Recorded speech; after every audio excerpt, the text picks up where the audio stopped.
I'm also just going to be keeping my splits. I'm assuming you're going to be doing the same, because the splits just have so much information on them. I'm going to be keeping track of the run. Yes, it's essential. it's very useful for running this category. Yeah. As soon as audio is up and running, let us know to...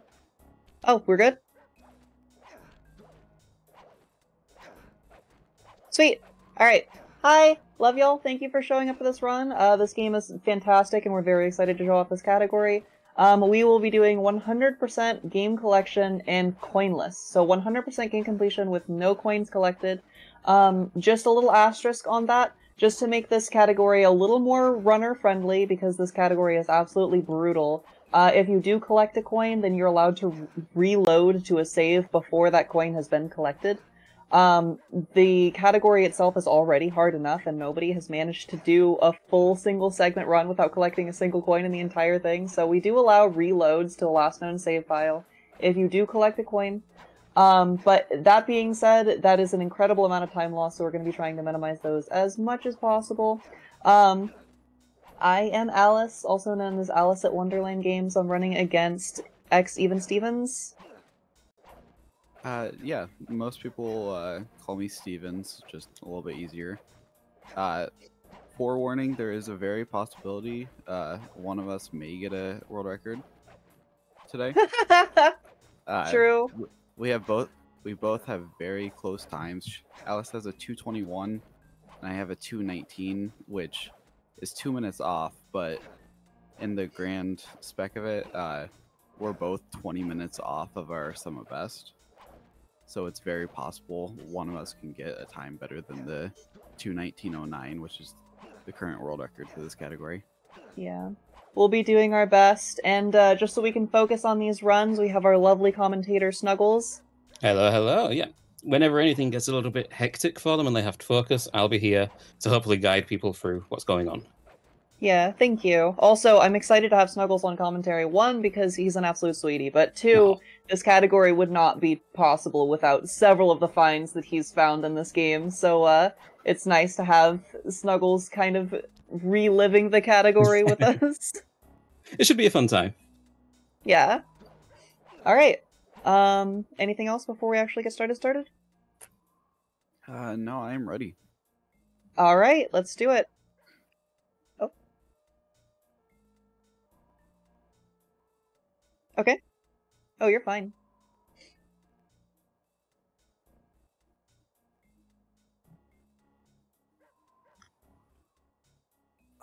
Hoping Paris Proxy goes well. Yeah, same. The beginning of this run in general is very brutal. The first 3 splits are so easy to grab coins and just lose minutes. Oh, yeah. Yeah. The only time that you actually finally get to have a breather is in the final world. Yeah. Scariest thing about routing this game is coin magnet. The 5th vault that you get, the 5th power-up, is always coin magnet, no matter where you pick it up. You can pick it up in the 5th level, you can pick it up in the final world, you can pick it up wherever, but the 5th vault that you pick up will always be coin magnet, and that massively increases your hitbox size for coins. So, if you think the run is difficult before we pick it up, just wait. It almost becomes an entirely different game as soon as we collect that. Yeah, instead of being able to run through the levels normally avoiding coins, we have to do a bunch of out-of-bounds movements, proxies, just movement you don't see in any other category, which just makes it very fun and very interesting to watch.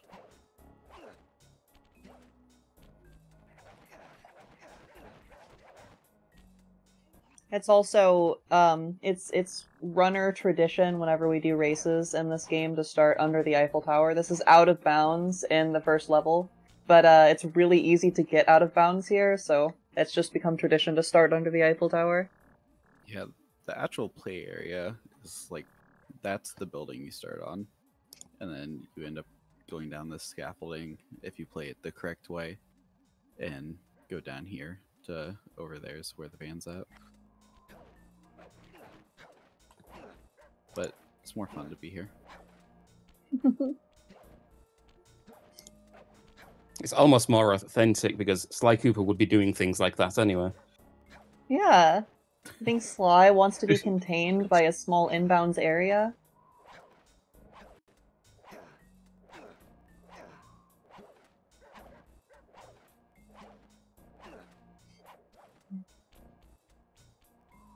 As soon as we are given the ready... Oh.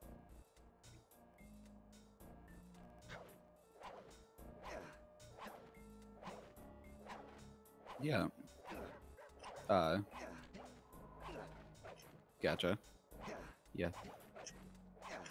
Trying to think of what other levels off the bat. Well, I will say in the past year, we have dropped the record for this category by 30 minutes. Just recently getting sub 220.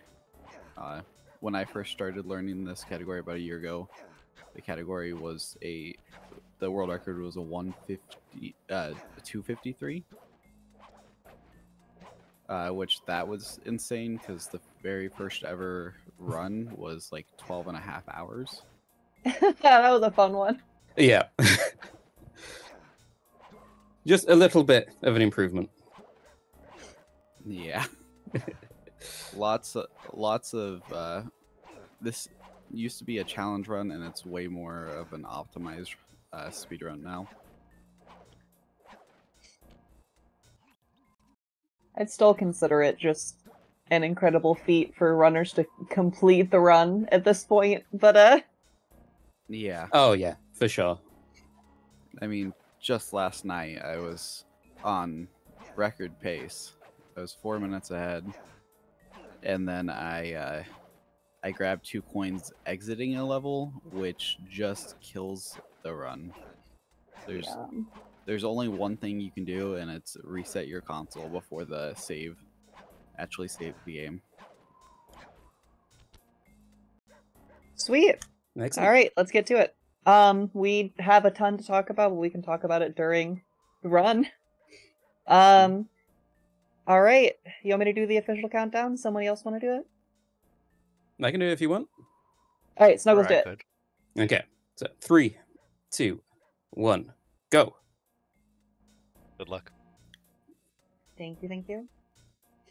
In a category like this, luck is very much needed. It really, really is. No Paris proxy for me. Oh, I'm gonna throw like a couple attempts at it. I got a mini one, so I just hopped on the antenna. Okay. Okay, I'm gonna do one more. Already in the first level, just massive sequence breaks. Yeah. I like to... So, proxies are really common in this game. I like to liken it to, like when you grab a bar of soap in the shower too hard and it, like, slips out, like that kind of thing. Basically, when Sly is stuck between a rock and a hard place, the game doesn't want him there. So, the game tries to shove him out of it, and it, like, applies more and more force the longer you're, like, stuck in there, and the more stuck you are, so you can get yourself stuck in some silly positions, and the game just shoves you out as fast as possible. Yeah, there's some very interesting results that you can get from that. For example, sign proxy. Yeah, which you just saw on Steven's screen. That allows you to just skip a cutscene, which just loses time.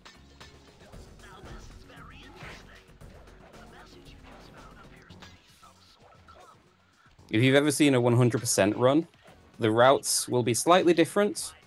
It may look unnatural to what they'll be doing, but everything is intended.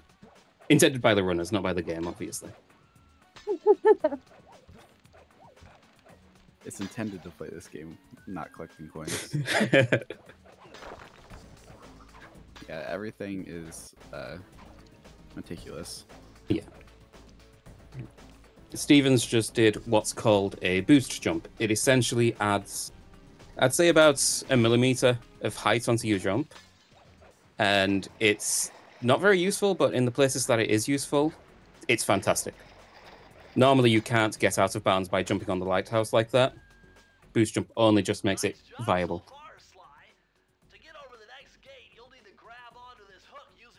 I do. We have an incentive today. I'm not quite sure if we've hit it yet, but if the incentive is reached, me and Alice will be doing Blindfolded Ruby, which is the World 3 boss.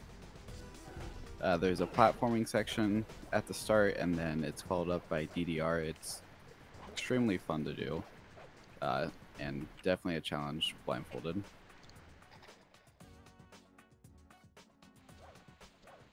If you've never seen Sly Cooper before, the general layout of the game is there's 5 worlds. The first 4, you have to travel to 7 different levels to collect all of the keys to get to the boss.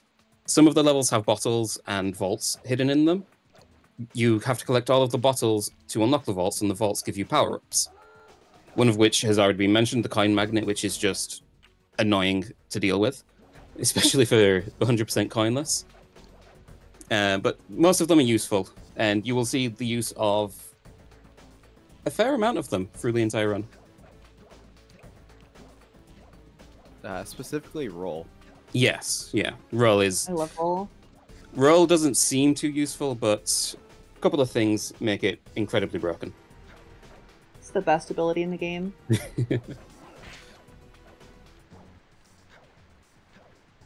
That blindfolded Ruby fight incentive, by the way, has already been met. Oh. Oh, it's already been met. All right. Well, we're blindfolding Ruby. Sure. That was the sole thing I practiced today.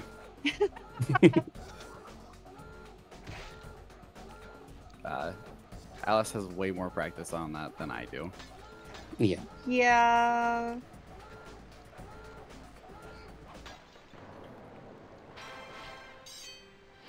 No, I should also point out, some levels are actually impossible to do without collecting a coin if you have magnets. Simply because when you enter the level, or at some point in the level, it's impossible to get past a coin without it getting collected.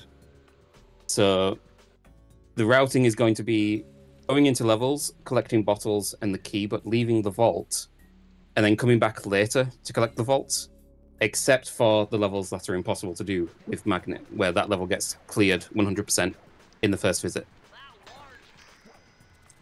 Yeah. This Into the Machine is actually one of the biggest notable ones of that. There's a jump that you'll probably see pretty obviously is impossible. It's almost impossible without coin magnet, so it's very impossible with coin magnet. Yeah. This one, Back Alley Heist and Duel actually automatically collect a coin when you enter the level when you have coin magnet. So all 3 of those need to be 100%ed before you even grab magnet. A lot of the category routing for this is routed around what you can and can't do without magnet, which I think is really interesting. Annoyingly, one of those levels is right at the end of World 4. So it's... Yeah. The second, I'd say like the final quarter or something like that of the run is backtracking, collecting everything else that you've bypassed. Yeah, I think typically I get magnet around an hour and a half into the run. That right there was the jump I was talking about. Yeah, both in sync, both doing the jump at the same time. Yes. Oh, really? Yeah.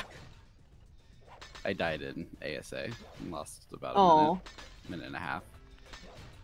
Well, thank you for doing that, because that allowed me to catch up.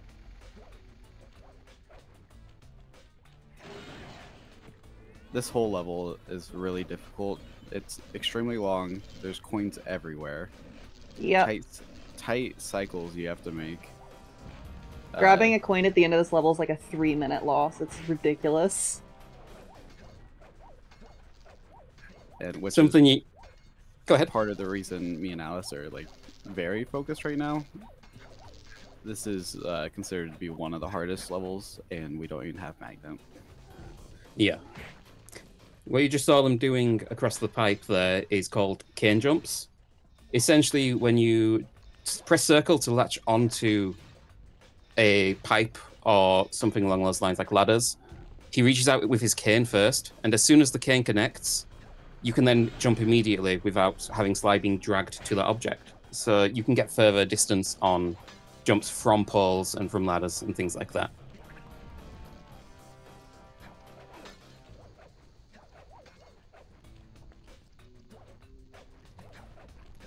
Cooperate, please, cogwheel jump. I got it first try. Oh, samesies. That is a slope jump. That. Uh-oh. Oh no.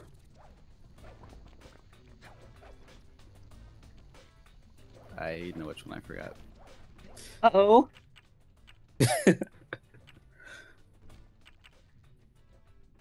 Is it the one Yep. after the first row? It's the one. Yeah. Oh no! I just forgot to grab a bottle, which is impossible to go back and get. So now I have to replay the entire level.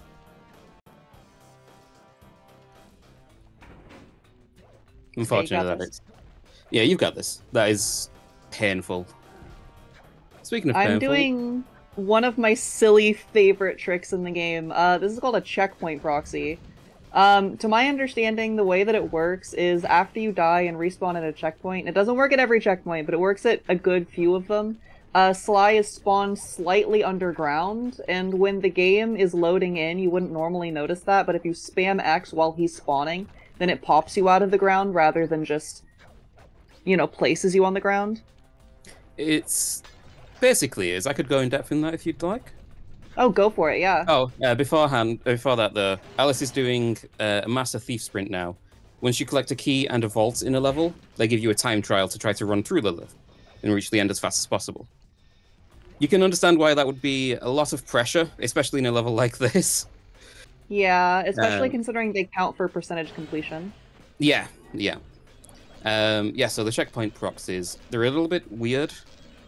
You don't actually spawn on the ground, but the way that jumps are handled, they use Sly's last, like, grounded position, essentially, grounded height, and they calculate it off of that. But because he never actually touched ground after the game was loaded, it's set to 0, 0, 0. So when you jump, it launches you to 0, 0, 0, plus the jump height. Oh. I had no idea it was trying to seek 0, 0. That's so funny. Yeah, it's such a weird, like, combination of things just working together to create something funky. Okay. I've botched the MTS a couple times, so I'm giving you some catch-up time. Yeah, I'm just getting to the vault now. Thankfully, this vault actually gives you roll, which is very helpful for Into the Machine. At least when you're doing it and you can collect coins. It's not too useful during Coindor Into the Machine, but you essentially roll along the floor. You go a little bit faster than running speed. But that's not why it's broken. I'll get to that later when it first happens.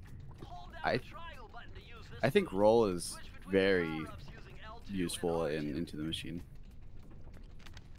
Yeah. I think I can save like 30 plus seconds. Maybe not. Ah, fair enough. There's definitely some strategies you can do with roll in this level that just save a lot of time. I will admit, it has been a while since I have run this category myself, with, I think, a 6-hour time, so I'm a little bit behind you two. Just a little. Once again, just completing this category is a feat.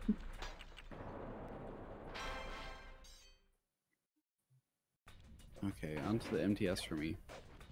Nice. If you just saw on Alice's screen, she was pulling up the Binocicom. That essentially freezes the timer. I don't need to go in depth right now, but essentially she's just waiting for the coins to deload, so she doesn't have to deal with them.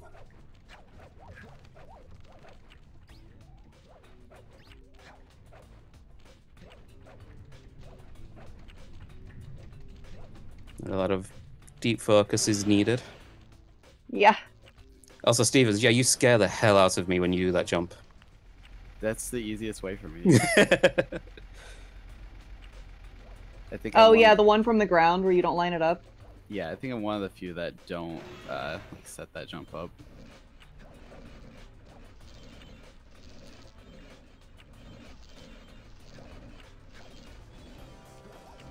Good bounce. I got the cycle skip yesterday. Oh, nice. Bounce.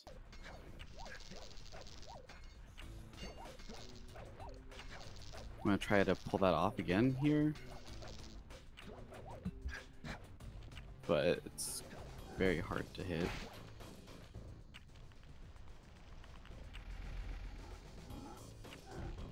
Oh, we might do it. There's no way. Oh. Okay. I had a bad roll on the pipe. Oh. And then the guard hit me. That's one reason I never use roll in this level.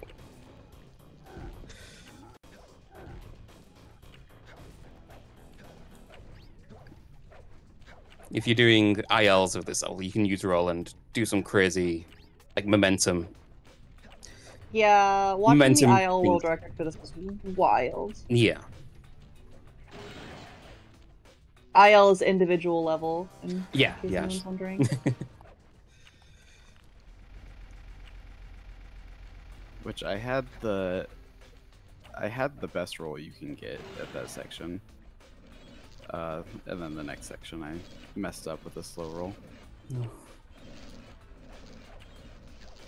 Oh, I should also point out, so Alice, are you going to collect the vault in this visit or no?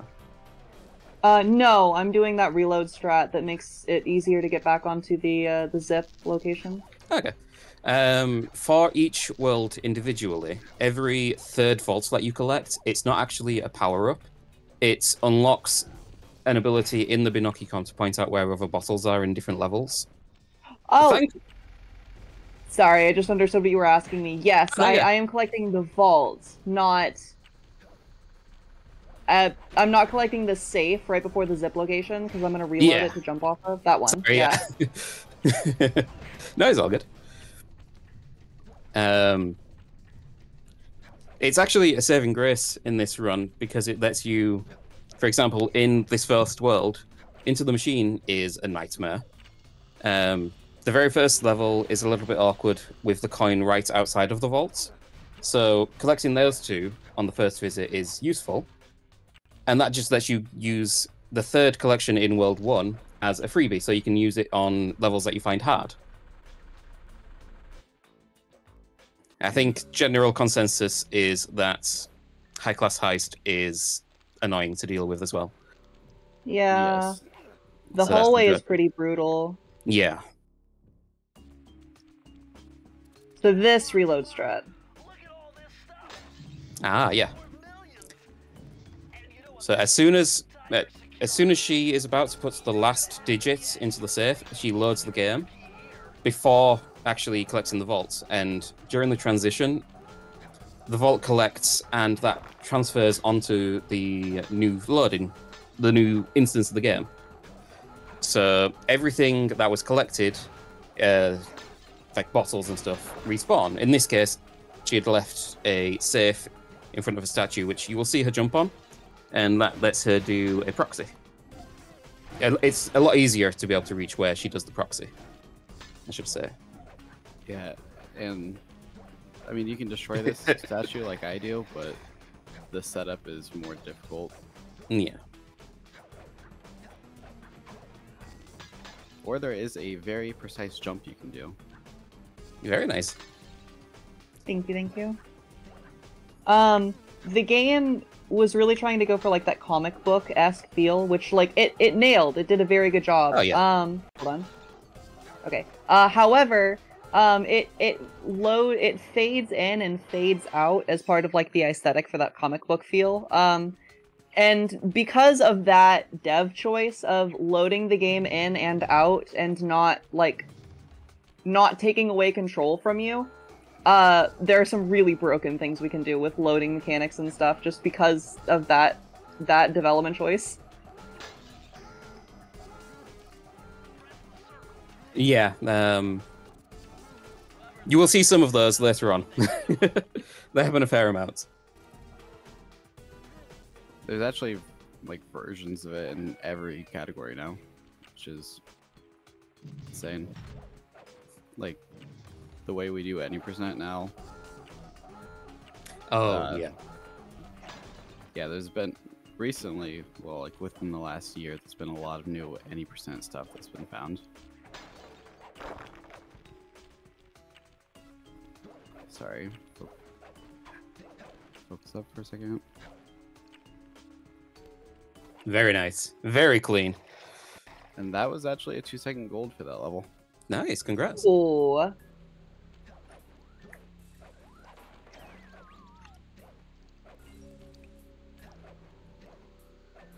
Yeah, which I believe Snuggles actually found most of the load abuse stuff. I like to mess around with the game. It happens. I actually thought I was watching both of your runs and before, and I thought of a couple of things load-wise, but I've not tested them. When you collect the final MTS, you get kicked to the hideout. But if you load before you collect the final MTS, you might be able to skip that cutscene and then just load into World 5 save. Oh. That could be fun. I've been looking for a way to skip the hideout cutscene. Again, untested. I'm unsure on what the outcome would be, but everything running the simulation in my mind, it should work. Yeah. Yeah. I will say I am running some newer load strats in this run, which is gonna be fun. Basically, in Duel, we can Binoc double pause from like completion of Duel to 2 to Tango. Because we need to come back and revisit 2 to Tango later. We'll get to exactly why, but yeah. Long story short, you can do the Binoc double pause before walking into the load trigger, and then you can load into 2 to Tango and then finish the MTS while it's loading into 2 to Tango. So just utilizing that load time. You are doing the new strat? Yeah, I'm doing it. Oh god. Yeah, that's exactly the same thing that that's the same thing that I was just on about with the final cutscene. It should work. Yeah, with the final MTS. Me and Alice have been trying to figure out a new World 4 route that will make one of the hardest levels easier and save upwards of 30 seconds. Is that spinning? No. Flaming. We're trying to cut out one of the passes. Okay. Yeah. Because flaming right now, we have to do it in 3 passes, but if we can get it from 3 down to 2, that would save quite a bit of time. And, like, we know the strategy is going to work. Hold on. I'm terrified. We know the route will work. We're just trying to figure out the best way to do it. Yeah. That's often the hardest part. There's so many options that you can have. And because you can visit basically any level in any order in any world, to the world that you've got, I should say. Yeah. Yeah, you're not supposed to be able to. But it opens up a lot of options, a lot of routing capabilities. Yeah, that's the big reason that I love running Sly 1 over the other Slys, is just the fact that you can visit any level at any time because of the sequence breaks is so nice. Yeah, unfortunately, the sequels are a little bit more linear, a little bit more cinematic, which is great, but not for runners. Yeah, they're great, but for speedrunning purposes, I love the sequence breaks. Yeah.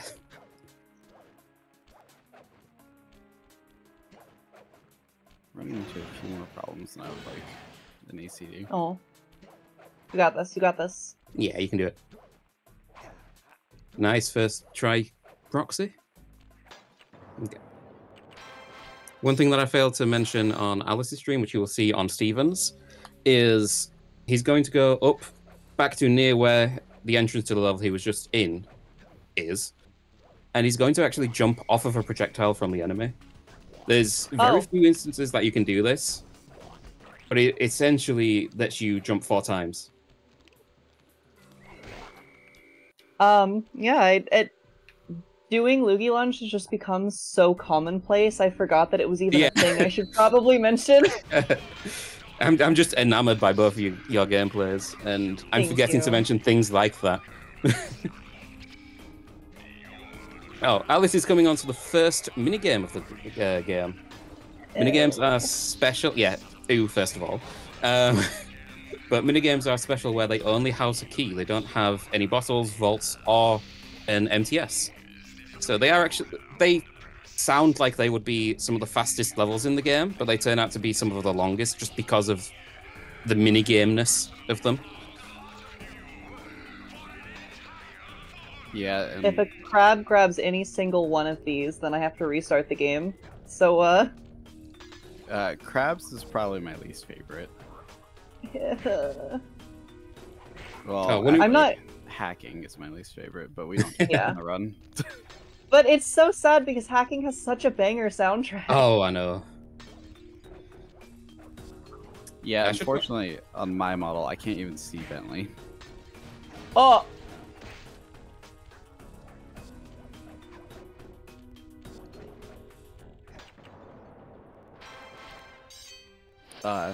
Last night in... Go ahead, Snuggles. No, I was just going to say, I think you do a different route than I'm used to on that level. You've left 2 bottles, yeah? Yep. Okay. It's on the repass, we go right through those 2 bottles. So I just avoid them. Ah, fair. Yeah, that makes sense. I do a faster pass through the first level, and I just get them with fast in the second pass. You'll see me do that... pause a little early. You'll see me do things like that quite often, where I just leave a few bottles out because I know I'm going to come back and get them on the second pass. Yeah, like, let me just think of one off the top of my head. Lair of the Beast. Yeah. Lair of the Beast, Rocky Start. So I'm actually gonna reset the game for the first time here. The villains all have very long evil monologues, and I love a good evil villain monologue. But that takes too long, so we're just going to reset the game, and that's actually faster than listening to the monologue. Yeah, quite a lot faster as well. It depends on the boss, but I can't remember. Is Miss Ruby faster to reset on for BCPS3? Yes. BCPS3 is the only time it's faster, but yeah, fair. Makes sense. I think it's faster on 90k models as well. Oh yeah? Yeah, I remember I reset on Ruby. I timed my resets on my 90k when I played up. Gotcha. And it was actually just a little bit faster. Not much. I don't think, for me, playing on original PS2, it is about like a 3-minute reset timer, so I just watch all the cutscenes when I do my runs. Fair. Yeah, the main, like, you have the PlayStation, the fat PlayStation 2s you run on, the 90k Slims are the fastest PS2 you can run on. And then we have BCPS3, which is about 30 seconds faster in any percent. I don't remember how much faster it is in like per reset, but we're saving a couple minutes. Well, actually, no. Yeah, maybe not that much. I'm sure, yeah. There's not, the biggest time saves are in the actual console resets, but the loads are faster overall. Yeah, each load is like a millisecond faster or something. And with the amount of loads that are in this game, in the speedruns, it does add up decently. At least at top level. Yeah. If I remember rightly, Alice is going to do the first super jump of the run. Yeah. Pretty soon. After this dreaded cutscene skip. Nice. Super jumps. A lot of new runners to the game confuse super jumps with propsies, and it's fair enough. Most of them look very similar, but they behave in incredibly different ways. You'll see that Alice is attacking before she lands, and this means that Sly doesn't actually land, and it doesn't update where his last safe position was. So if he gets stuck in a position like that, it tries to send him back to the last save position, which in this case was back up on that ledge. Saves a bunch of backtracking in this instance, and it allows the game to be entirely broken in others. Yeah. It's not just when Sly gets stuck, it's also when Sly hits like a water plane or a void plane and he doesn't have either of the safety abilities for those. I think in this case here, it saves like 20 seconds, I want to say. But it's hard to tell. I can't remember the timing. It's around 15 seconds. We'll say it's 15 seconds. yeah, there is a lot, like, and that's one of the smaller skips. Is this one? Yeah. Super jumps help do some of the bigger skips as well. Which, to be fair, a lot of them are in World 2. A decent amount, anyway. Super jumps don't work differently. I said that wrong. If you don't have a charm and you hit a water or a void plane and you don't have safety, then you will just die. If you do have safety, a little animation plays and then you get sent back. Same as if you have a charm. Thank you for correcting me, for pointing that out, I should say.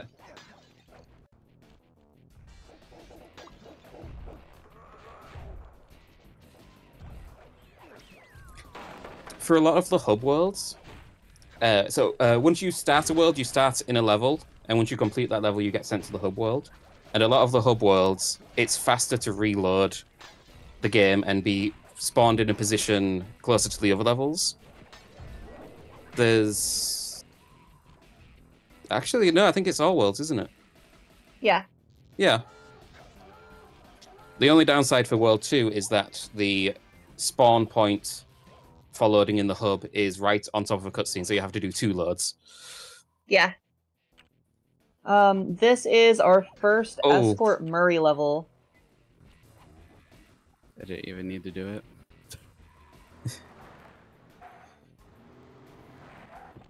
But I can show off this full trick now. Which trick is that? Ketis. Ah, got you. Ah, yeah, my favorite trick. First Escort Murray level. The guards are not random spawn. As you can see, I'm going to each of their spawn locations as soon as I shoot the last one, so this is pretty easy auto-scroller once you learn the position of all the guards. Yeah. You also have to be careful not to shoot Murray. Yeah. For some reason, charms don't work on him, if I remember rightly. It's because if you shoot him, then he dies of heartbreak. Oh, yeah, that's true. Yeah. I was surprised I got that first try. You're just amazing. Better. Ketis is one of the tricks that causes me a lot more problems than it should. I'm sorry. You do it in almost every category. Yeah. I'm actually going to load before Murray collects the key here because he takes forever to pick up keys. And if you load before he picks it up, then he'll pick it up during the fade out. So we don't have to watch him pick up the key for 12 seconds. I think with the routes that you both do, there's now a diversion. Stevens leaves Murray's gamble until the second revisit, so you're both now actually into Boneyard Casino. Oh, cool. Yeah, I saved that for later just because it gives you a break. True. Yeah, that's fair. That's incredibly fair. World 2 revisit is one of the hardest sections of the game. All the levels are extremely difficult, and having a little break between them with Murray's Big Gamble is quite nice. Yeah.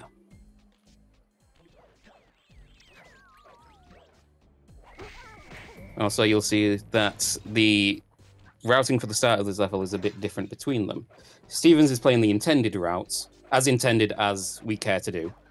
And Alice is doing it kind of backwards. You can do a jump out of bounds early to a later part of the level, and then backtrack whilst collecting the bottles to do the jump again. And this avoids some tricky coins. Yep, and Yes. those coins Stevens is- I do a boost jump around. Yeah. Fair. Stevens' route is technically faster, but I'm just a little more consistent with this one, so... Yeah. In a category as unforgiving as this, sometimes consistency trumps speed every single time. Leggies. Leggies! There's no reason to hit those legs there, other than trying to make you lose time. Yeah. Or, There's so you know, many coins that fall out to of give them. you a Yeah. heart attack. I think that's like the most coins out of a single thing. Either that or the generator in World 1. Oh, Oh yeah. my gosh. I forgot that was even a thing. It is a little bit weird just how often coins are hidden in things like that, like doors and sticks and things. Yeah, sometimes you get guards that just have like 20 coins, just rich. But not typically.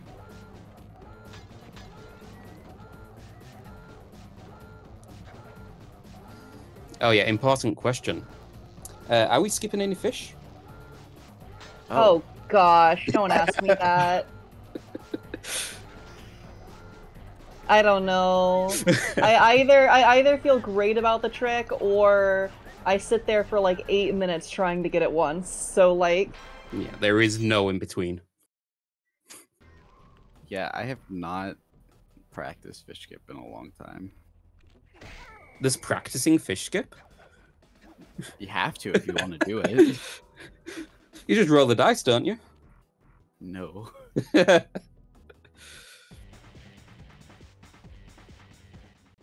This is now the first race level of the game. 1 out of 2. Unfortunately, you have to do all 3 laps around the course in this one. And it's fairly hard, actually, this race. Especially for newcomers. The van doesn't behave exactly as you'd think. But we'll see how these two do. Yeah. fine. Oh, Me and yeah. Alice are neck and neck in the game, except for she's actually 1 level ahead of me. Yeah. Just because of our route difference. I think there's only 2. There's 2 times that we have different routes. 1 second, I actually noted where they are.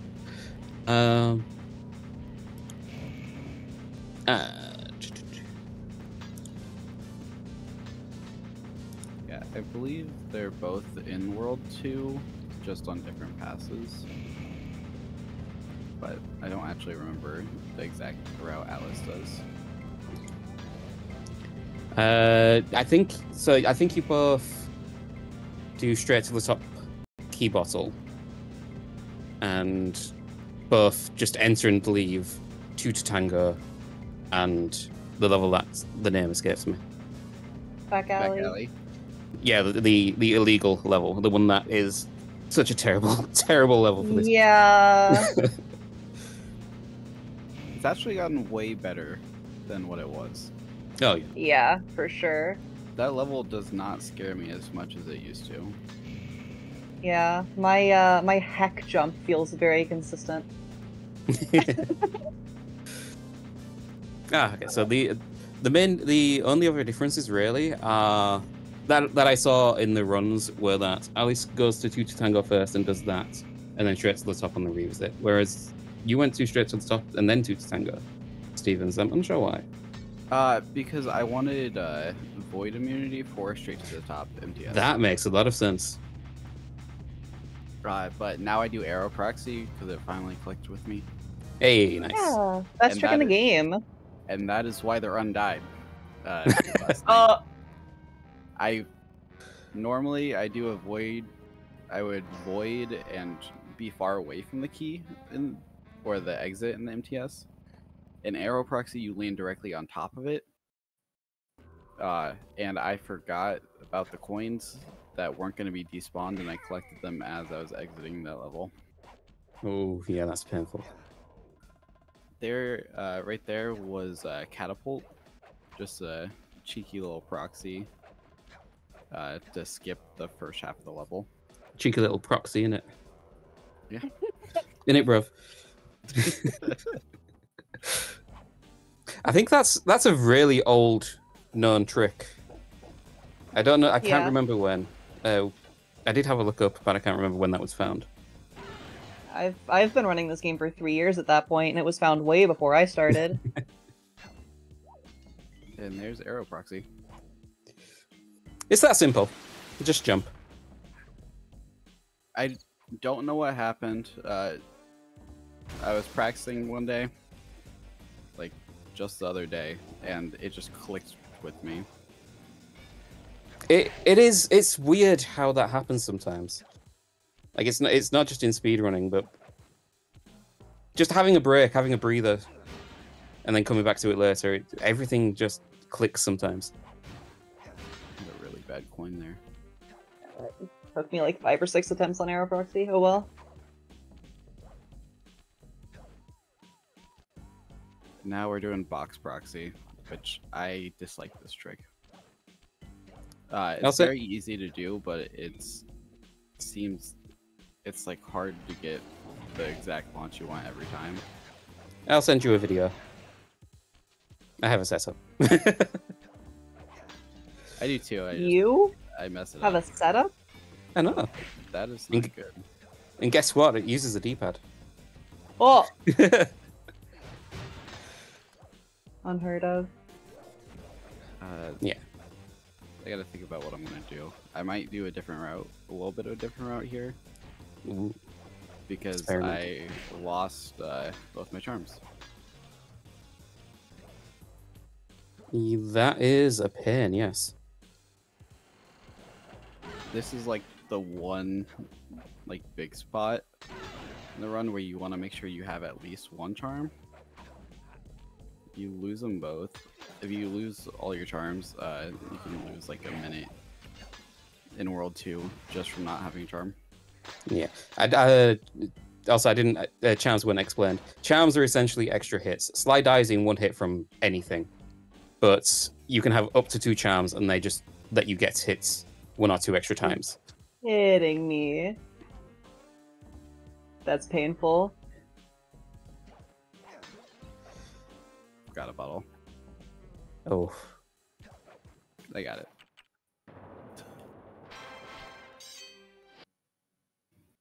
I'm unsure where the closest charm for you is.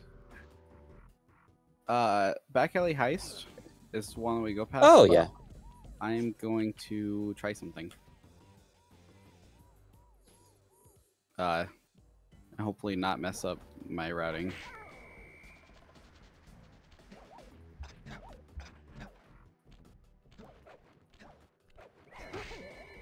I think I know what you're going to do.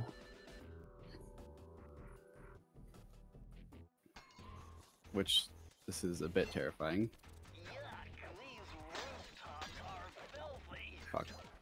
Oops, sorry. If anyone's confused by what Alice is doing, there is a noob mode in the game. So if you die enough times on a level that you haven't completed yet, the game will just give you a charm. Yeah, you've collected the key, haven't you?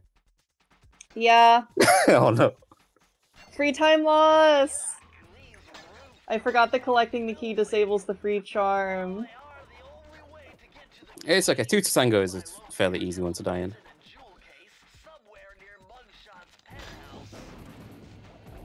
That may actually be faster as well. I'll have to time that.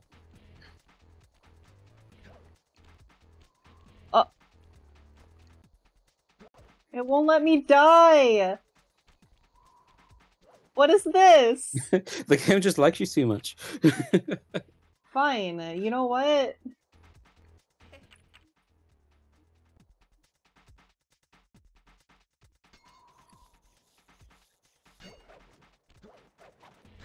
This is not going smoothly for me. Also, yeah, with this route change, This is the first instance of roll hovers now on Steven's screen. Oh yeah, I completely forgot. The most broken tricks just come so naturally now. For some parts in the level, when you press circle with Sly, he does a little like hop animation, and if you have the roll ability, you can tap roll at the very start of that animation, and it will interrupt it. So Sly will gain the height, do a roll, unroll, and then he's higher than when he started, and you can press circle again to latch back onto it, and you can do that almost indefinitely on every single point like that. Yeah, the timing is a bit annoying, and I do not like roll hovers. Yeah, Hence why when I first started learning this category, I routed out all of the big ones. yeah, which actually saved a bunch of time in the long run. Like, lots of minutes. Yeah. What Alice has just done and what Stevens is doing now is another super jump.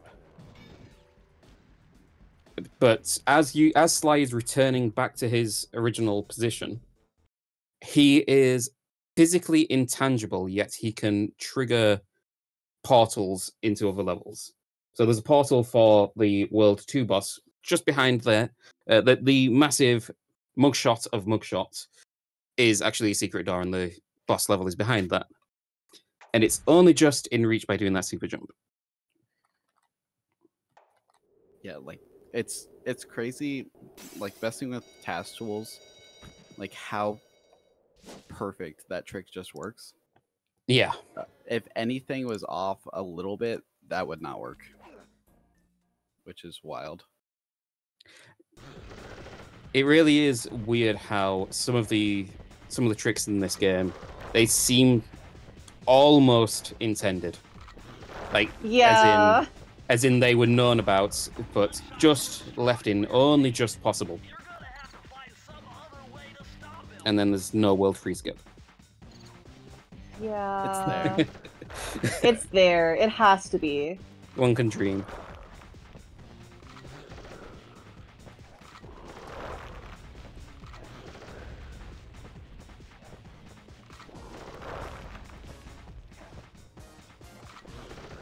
Normally, at the end of this boss fight, you're supposed to hop around and hit all of the mirrors, but with a well-timed jump, you can land on the chandelier that Mugshot is on, and then just run around and slap them all. That alone saves about, like, 40 seconds. Which is wild. Yeah. Okay. Still believe after all those like route things and me and Alice messing up, we both are about even. Yeah. Besides the level. Oh, Yeah, we're pretty even, Stevens.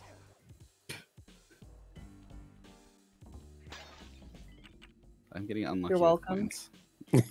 Uh-oh. Yeah, did you hear my scoff? Yeah. Okay.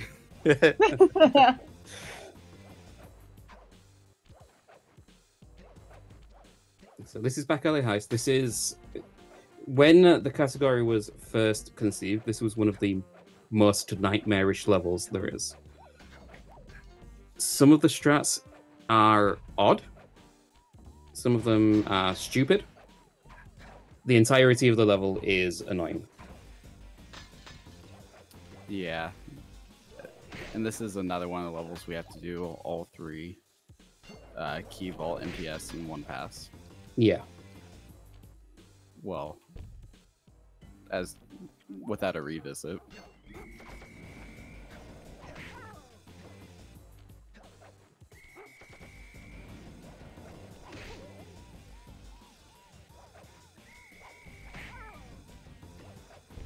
And despite how nightmarish it is so far, actually, I'm not going to say anything. Thank Yeah, you. let's get past the hard part first. Yeah. Okay, go. both of them are past probably the hardest jump in the level. Which is named Heck Jump. Yeah.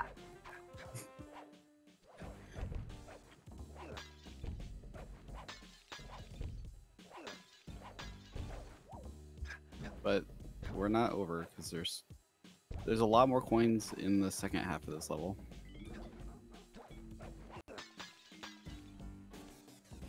Oh, shoot.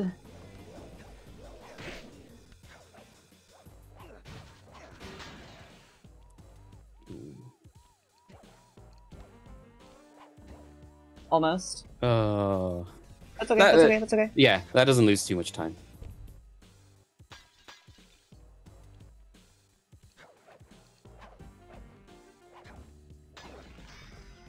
A little super jump there just to avoid having to jump around those coins.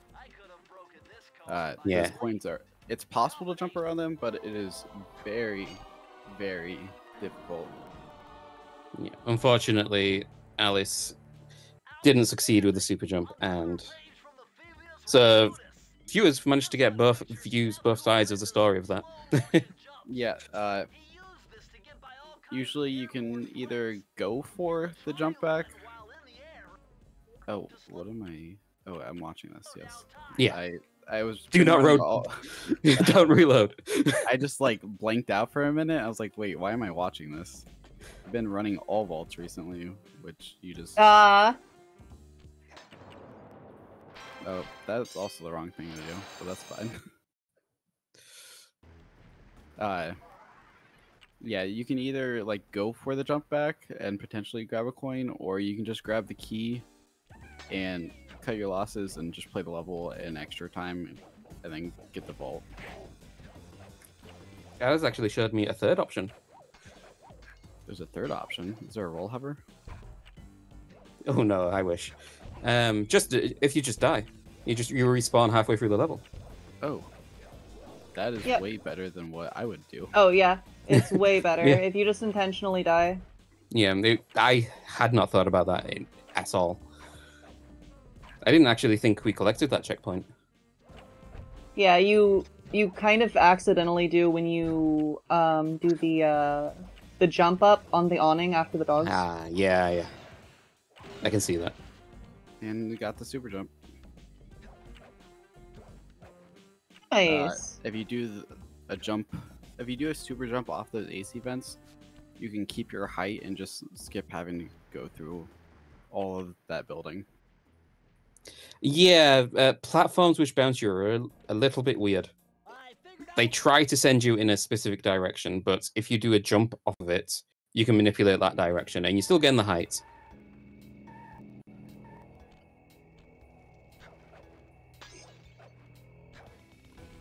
Okay, into World 3.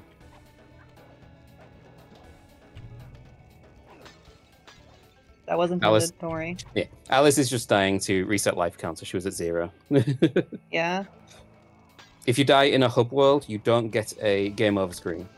If you die at 0 lives, you don't get a game over screen. If you're in a level, it pops up, and it's annoying.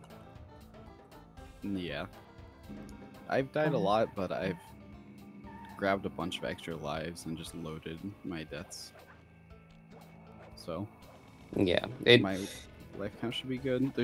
Managing your life count is very important in this category, because in World 4 there's lots of death abuse strats, and you want to, if you do not have the right amount of lives, you will game over and have to play a lot of the level over again. Yeah. Rather than the death abuse working to save time.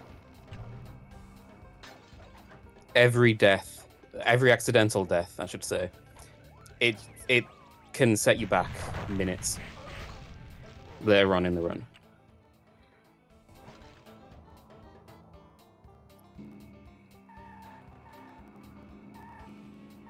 These back-to-back levels are some of the hardest bottle route levels, starting at straight to the top and going all the way to Lair of the Beast. DSP right now is difficult. There's like very tight movement you have to do around these coins. We do a roll hover to avoid a bunch of like intended path. It's easy to die from the guards here.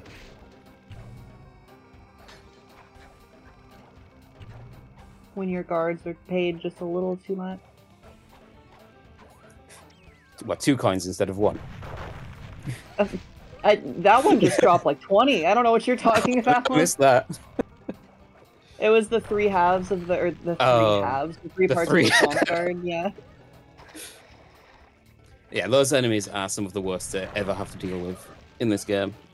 I don't understand how World 3 managed to have the swamp guards, the ghosts, and the mosquitoes all in the same world, but, you know... It's the scary world. My It's guard's the broken, scary... by the way. Oh yeah, I love that the guard consistently breaks there. With the route we do in this level, you run past the guard one time, and then the next time you pass him, he's just incapacitated, like, frozen, just spins in circles, can't hit you, can't move. He's just too stunned. He's in awe of your immaculate gameplay. I just, it's so funny because when you come back, he's just like stretched to the skybox. Yep. Who's ready for lair? I don't know if it's because like we despawn the guard or what's going on there. Yeah, I'm not sure either. I've not actually had to look into it. Yeah, so Lair of the Beast. The name actually speaks for itself. I don't have to describe anything else. Yeah, this is one of, by far, the hardest levels in the entire run. Also, ironically or not, this one I think is one of the coolest bottle routes in the entire run. Oh, I love this bottle route. Despite the fact that it is so brutal. Yeah. But, like, it's nice because it basically feels entirely skill-based and not, like, RNG, so it's nice to have a level like that. Yeah. I was actually trying to make a faster route for this level yesterday. Oh, yeah? Which I think could be possible. No, but not easy. This is kinda. Is anything easy? Some things. World 5. Okay, ignore World 5. Is anything easy? No. Mini games. I mean, you say that, but we just did crabs. That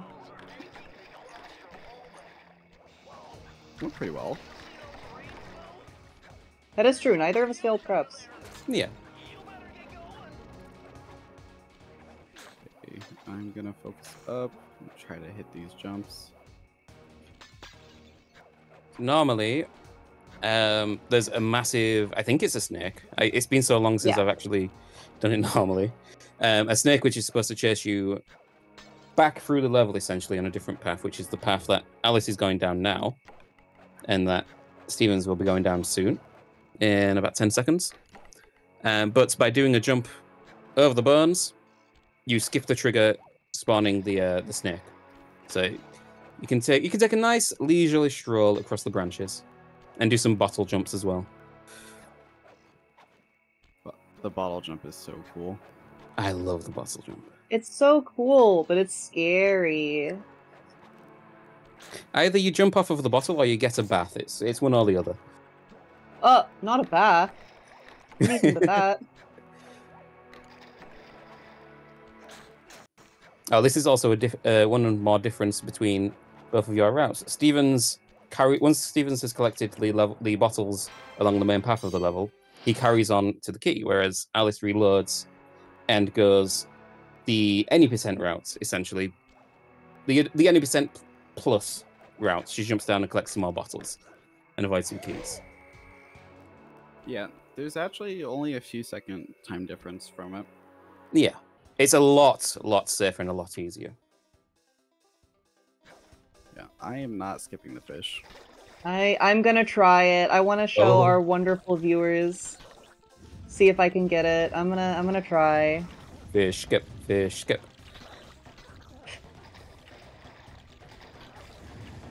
I'm just gonna get a 111 real quick. Okay, sounds good. World 3 it's a weird combination because it has 3 minigames, I think. And they are some of the longest and RNG heavy minigames. And also has some of the most densely packed coin heavy levels.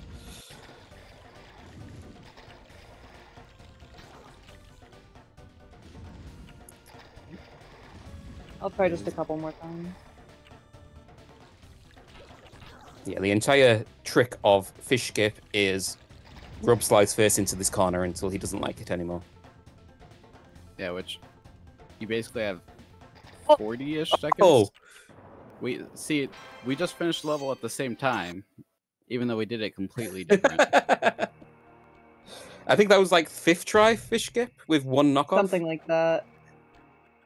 I heard. Let's So go. I assume you got it. Yeah. So Alice did Fish Skip. Took a little bit.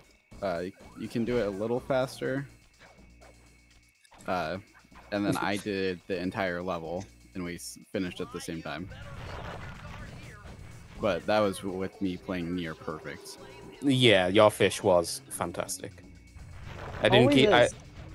I didn't catch what time Alice's Fish Skip happened at, but I think it was 111. 1:11. Oh, there you go, about the same time. Mine was a 106. Oh no, I think it was a little slower than that even. I think it was like a 103. How rich were those branches then? Right? More rich than I wanted. Definitely had more money than me. Yeah, I wish I had that much money. Yeah. I'm currently broke with 0 money. No. Oof. That's a little bit of a time loss. I don't think it's... Oh, no, it is actually a decent time loss. So Stevens was supposed to land, after doing the out of bounds and the jumping along the ropes, land up here to collect these bottles first. Alice hopefully will do it and be able to show that off, and then jump down to collect the bottles down there. And then they both die to load back at the checkpoint that they passed. There we go. Which is terrifying because there's coins. If you hold forward, you hit coins. Yeah. And because you want to go fast, that's almost like a default.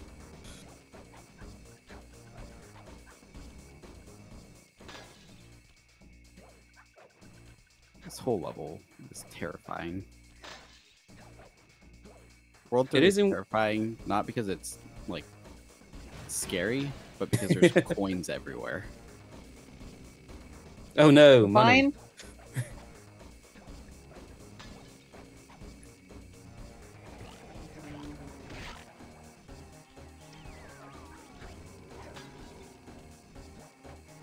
Hack.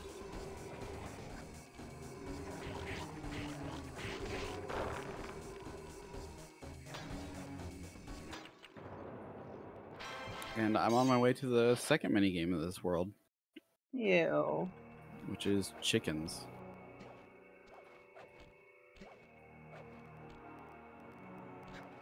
It's a shame that stun is the final ability that you can unlock, because you can use that in chickens and it as the roosters spawn, and they fall out of the map and they don't respawn. Oh. That's amazing. You didn't know that? No, I knew you could stun the chickens. I didn't know you could despawn them. Yeah, you can despawn just the roosters. Just like we despawn slugs by sending them into the dark abyss. Yeah, where they belong.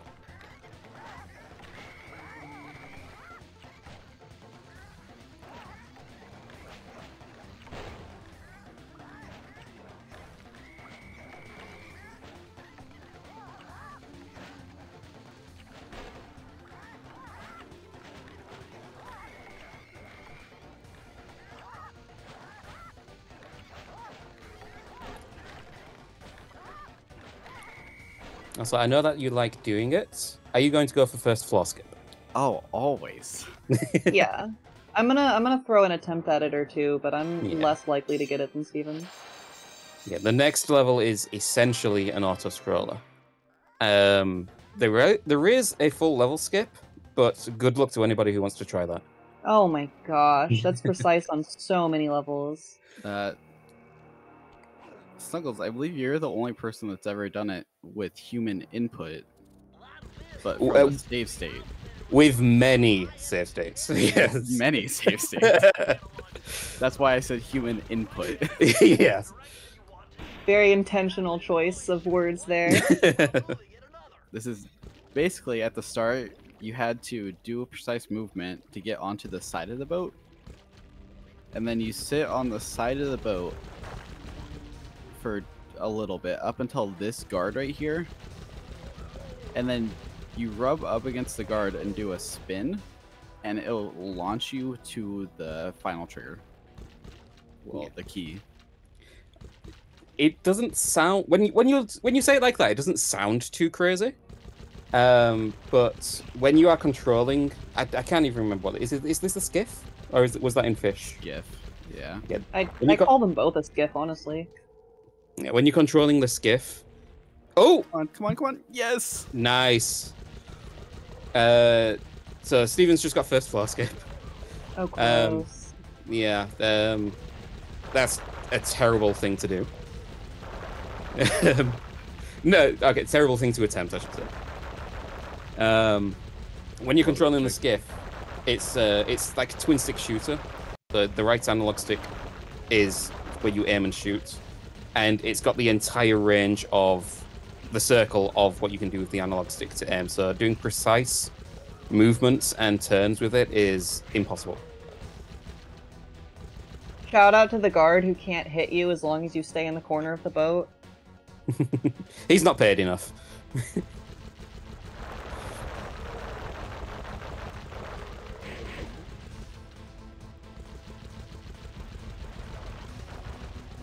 There is a... No, again, I'm not going to say anything until this level's done. Yeah, please don't. Not for me. I've gotten into explain mode.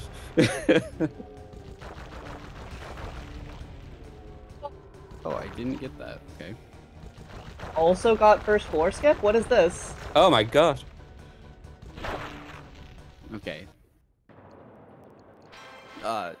You could probably do the level faster than me. Oh, come on! Oh no. I had a ghost spawn under the floor. I'm so sad. First floor skip number 2? I just golded by 20 seconds because of the first floor skip. I'm so sad. In any percent, it only saves like 5-ish seconds. It saves a bit longer, a bit more than that. Okay, not much, maybe 10. Yeah. I'm British, I like to exaggerate. Does not save a ton.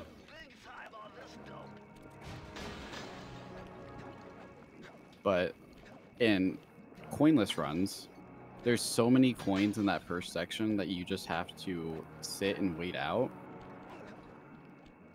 So being able to just skip that first floor is insane. Yeah. Okay. Don't mind me just dying in Descent. Descent is another slightly different deviation for the both of you. Alice collects the lower bottles on the first pass, whereas you go straight for Scuba Skip, which if you want to explain Scuba Skip, I'll let you. Yeah, let me get back up there first. Yeah. So basically, there's a little setup here, but in this section of the game, the devs never thought we would get back here. And if you do your double jump as you're entering the water, you will avoid the death plane. Just barely, and then you can just skip 90% of the level. I love when devs have a case of there's no way the player will get their itis. It's always a treat. Oh, and I have to blindfold. Oh, yeah. Yeah. Heck. I forgot about that. Good luck! You can do it. Let me do this reset first. I tried to go for Fastly, and I died. Because it's so hard to break that middle pillar without grabbing the coins, so I waited to break the middle pillar, and then I had too many ghosts to overrun. Yeah. Dying is better than collecting a coin, though. True. Yeah. I did purposely lean into the ghosts to, like, take the pain loss that was less painful. Okay. My controller on. No. Alright, we're doing slow casual. Okay. I've only like fully completed this entire level once, but the platforming is the most difficult part. Yeah. By far.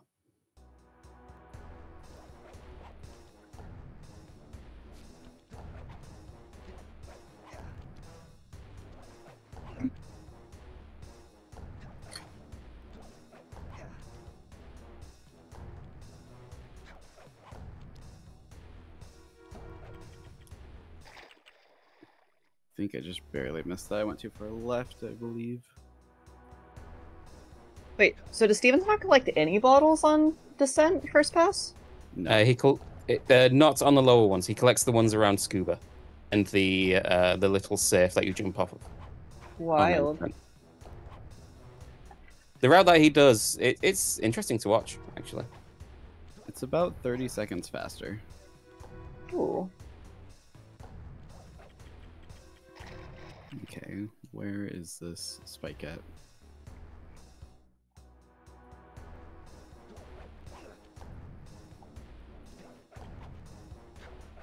Also, it may look like Alice is very far behind, but remember, she has an extra level underneath her belt completed.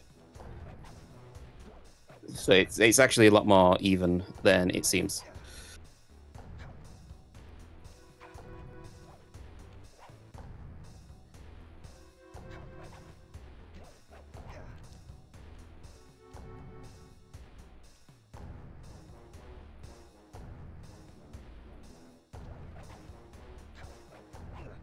I jumped the complete opposite way, I think.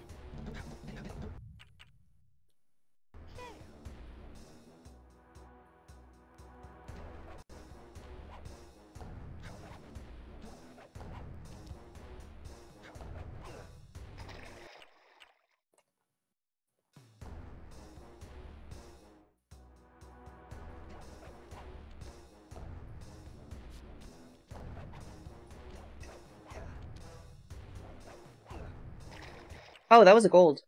Clean. Oh, congrats. Nice.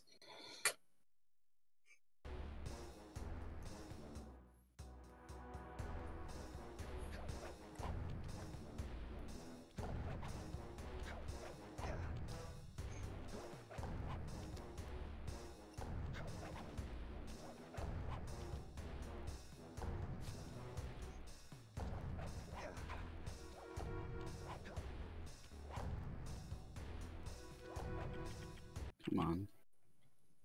You got this. You got this. Alright.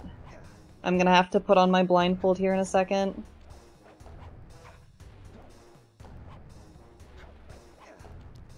And I'm going to listen very intently. Yeah. I'll be as quiet as I can until you both pass the platforming part.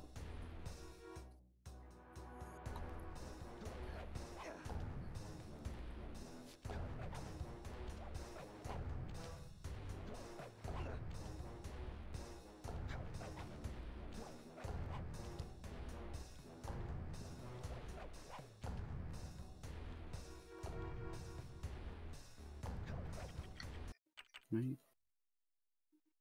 Do I need to go more up?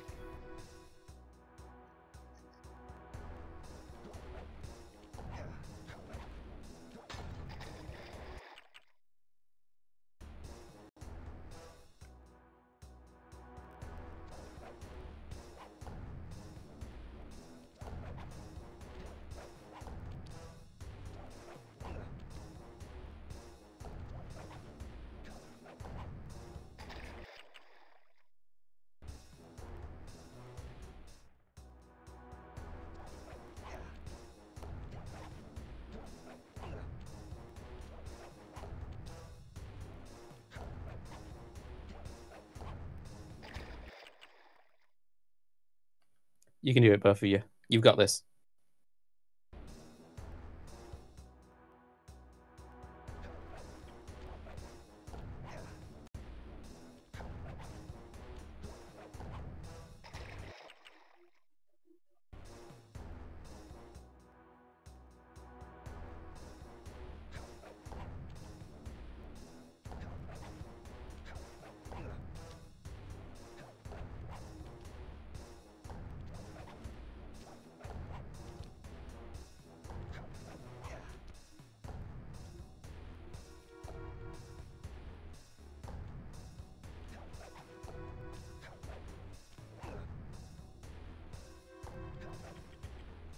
Ooh.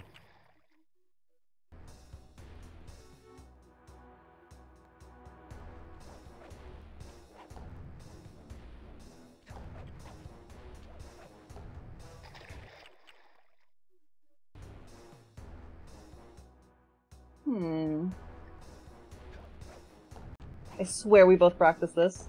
This was the only thing I practiced.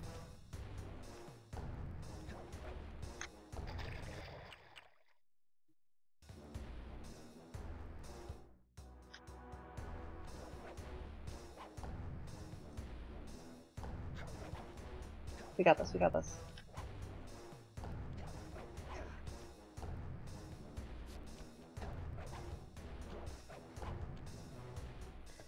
Alice, just as a note, you have 1 life. Got you. I mean, I'm not doing the death abuse. Oh, okay, fair. Thank you, though.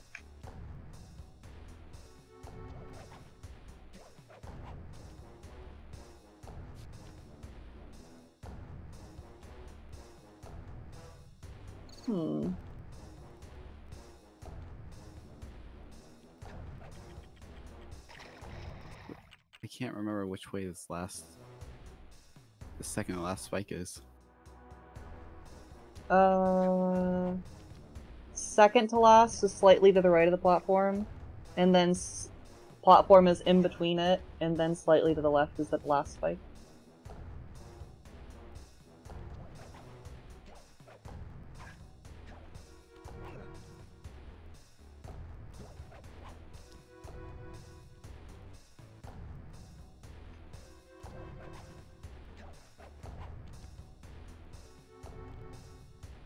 Am I misremembering an extra platform? I can answer these if you would like. I am staying quiet just to let you both work through it, but if you want me to answer, I can. Yes. So, Stevens, would you like me to tell you which direction you are supposed to jump on that jump that you are messing up? I've been jumping right. No, I think I've been jumping left. Yeah.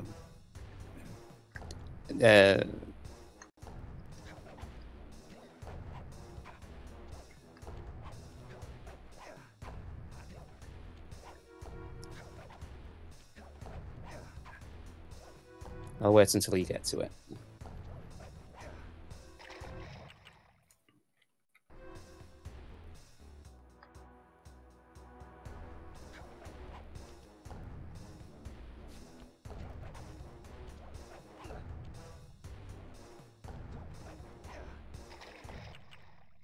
What am I doing?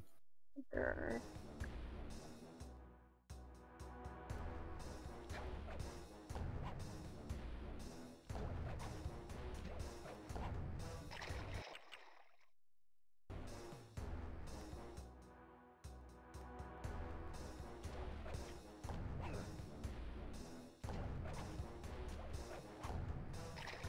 Also, as a note to the viewers, this is one of the easier levels to do blindfolded, and you can see how painful it is.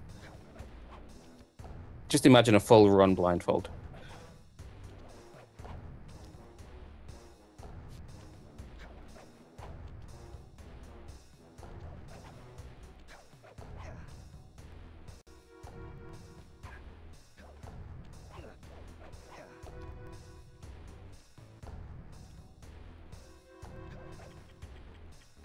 Oh.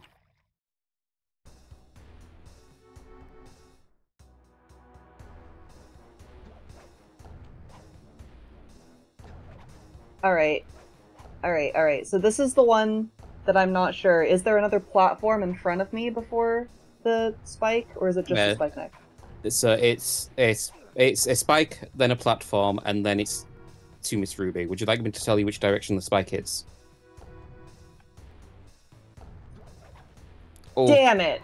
Okay, you got the direction right.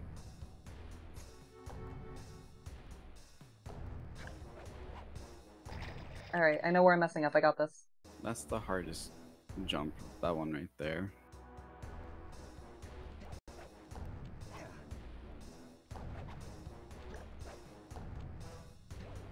Miss Ruby really needs to put rails in her levels. Yeah, this is not OSHA safe. Too far up. The health department's gonna have a big one with this. The health I know department's gonna come down big time on this joint. There we go. That's what the quote is.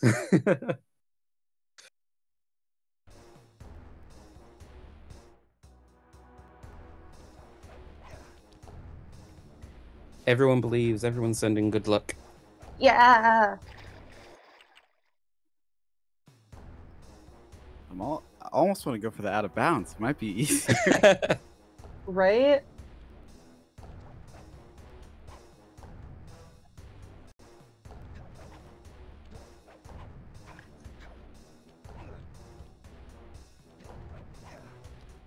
Sure.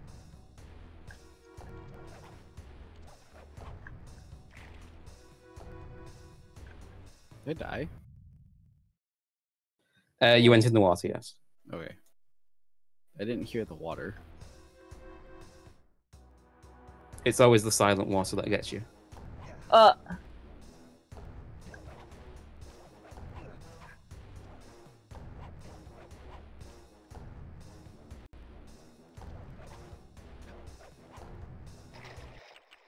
am I messing this one up now?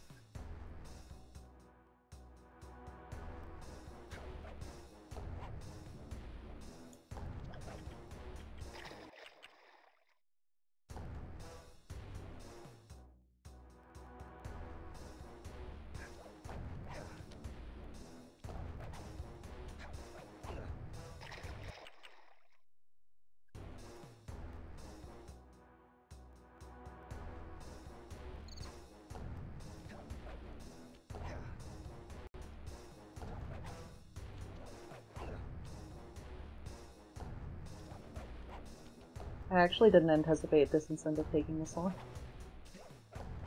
Neither did I. It's one of those things where you practice 5 times, get it 5 times, and then it's impossible to do from then on.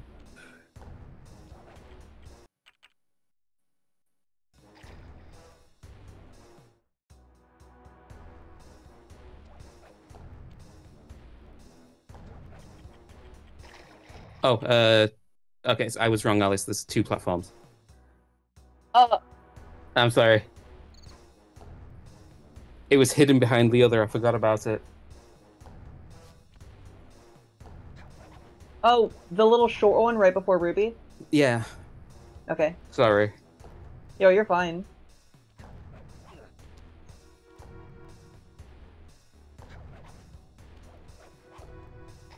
I got this, I got this, I got this. What?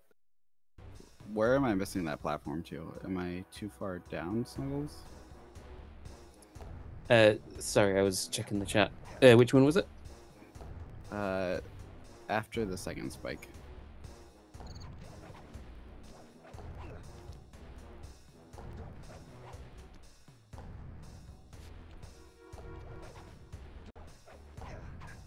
Okay, so that is slightly too far to the right. You landed it, you'd only just managed to ledge grab it. But the camera is being stupid and making you jump more right.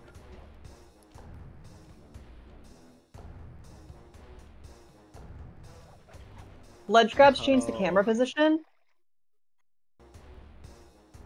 Position. Slide's facing angle changes the camera position, so anytime you ledge grab and jump up, it's going to be different than if you just normally landed. Oh, gross. Yeah. It's one of the reasons a blindfolded run for this is improbable, I'd say. I won't say impossible.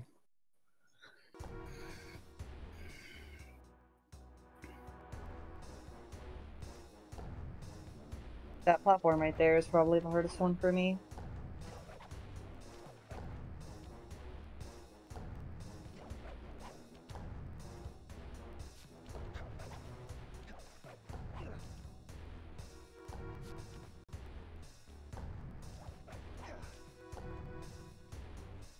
Yeah, that one right there is the hardest one. Okay, Snuggles, I think this is... Is Okay. it left or right? That's all I need to know. So the spike is to the left.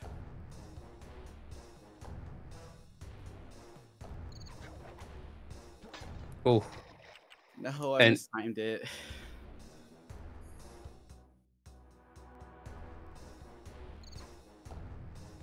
Okay, I have the movement now, though. Grr.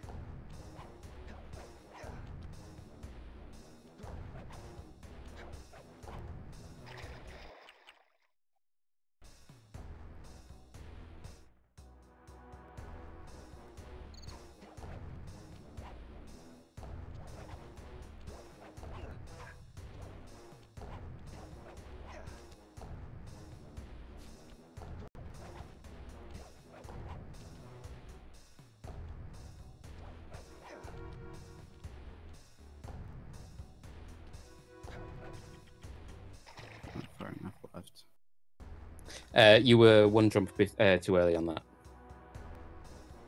Oh, It goes right and then left there. oh. Grr. I think you were doing the opposite of Alice, adding an extra jump and taking away one.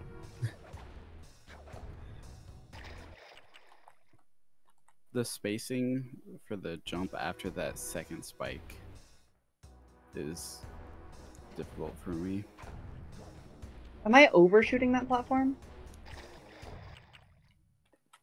Let me know when you get back to it. I only saw the death, not where you were in relation to it. Not that one, but I think I'm overshooting that one for sure.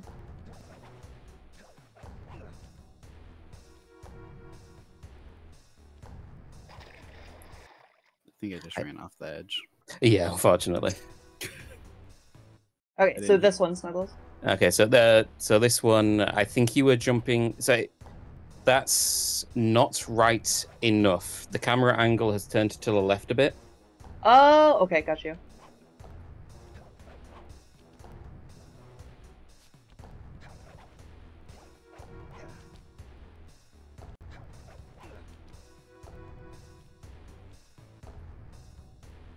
Ooh, that was closer. A little bit more right. Sure. I was almost straight right.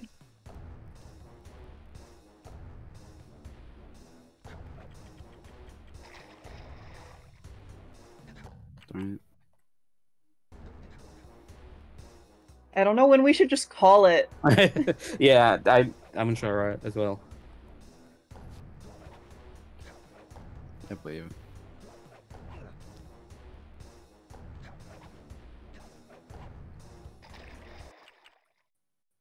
Next time we get past that second spike jump, I got this.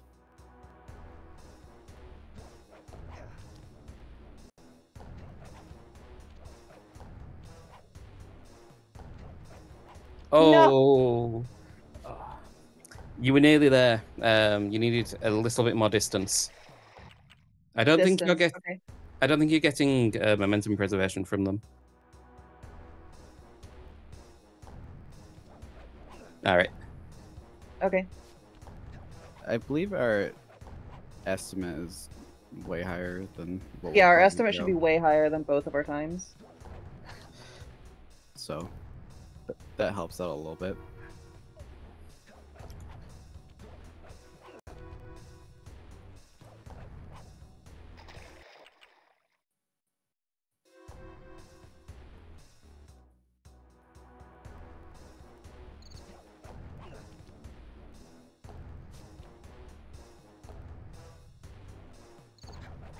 Yeah.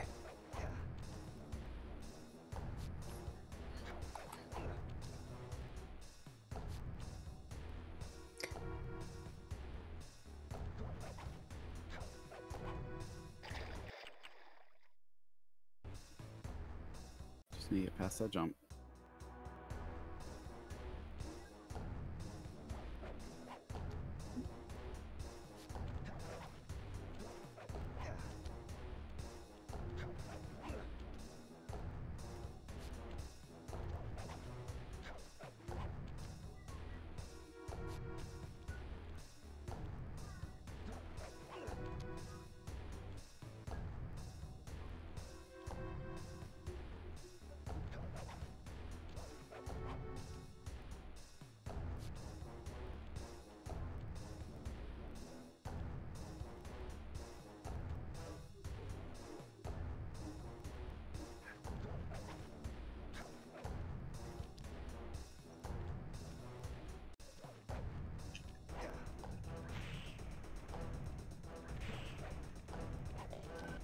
There we Oh, yes. Okay, both of you are Nice. past it now.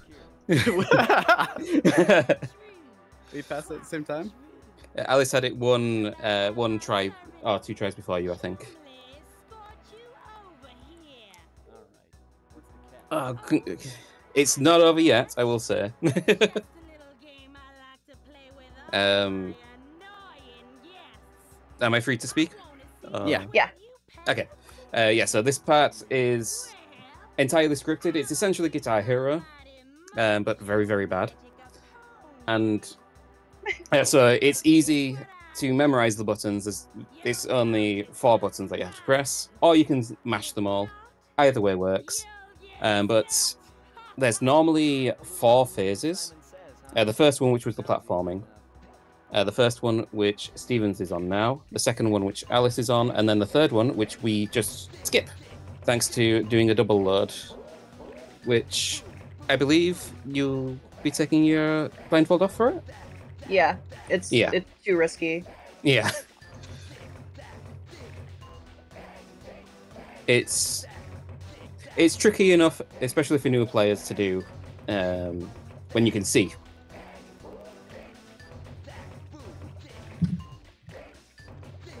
There you go.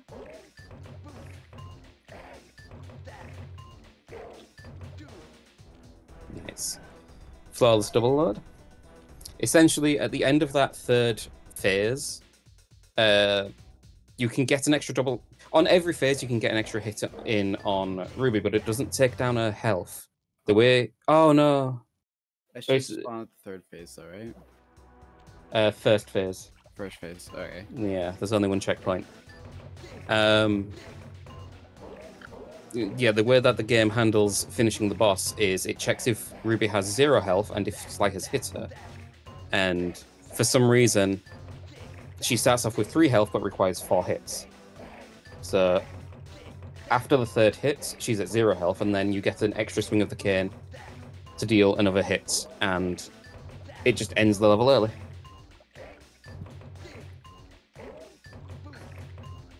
Actually feels weird being able to see again, not gonna lie.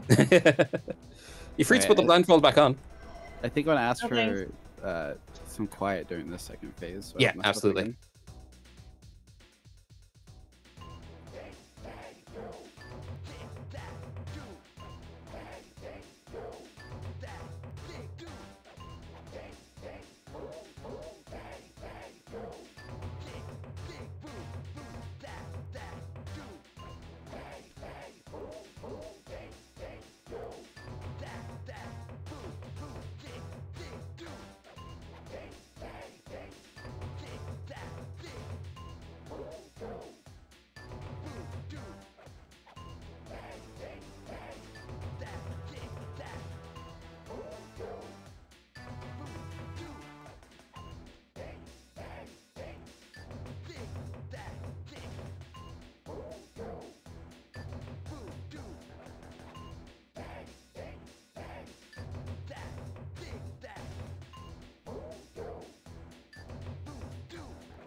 Okay, that should be it. Nice. Let's see. Woo!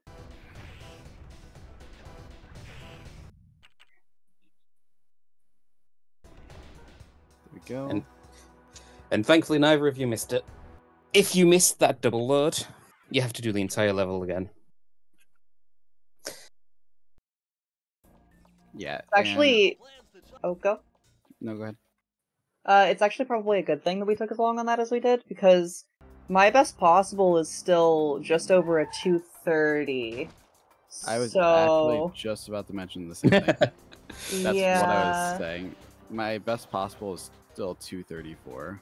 Yeah. So intentional time loss? Intentional time loss, just to really pad the Sly time. Add some drama. I lost 22 minutes in that level. Oh. Yeah. And I lost 20-ish. And we're still like... That's still underestimate. Yeah. Just by like 5 or so minutes. at least. I can't quite see. I think we put 240. It was 240 or 245. I don't remember. The time thing below us is 255. So Oh yeah, plenty of time then. yeah, we have plenty of time. Yeah, because there was added time for the Ruby blindfolded. Yeah. Anything can happen in Coindo, so when doing submissions, we still typically give us elves extra time. A little extra cushion, just in case. It is by far the most ruthless category for Sly. Oh, that was rude. Did I get the checkpoint? I think so. Okay. Yeah. Yeah.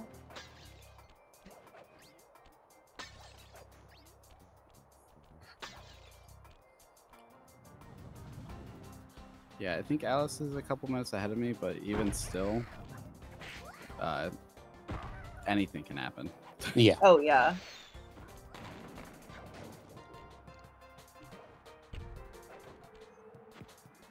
Because we haven't even got to the magnet section.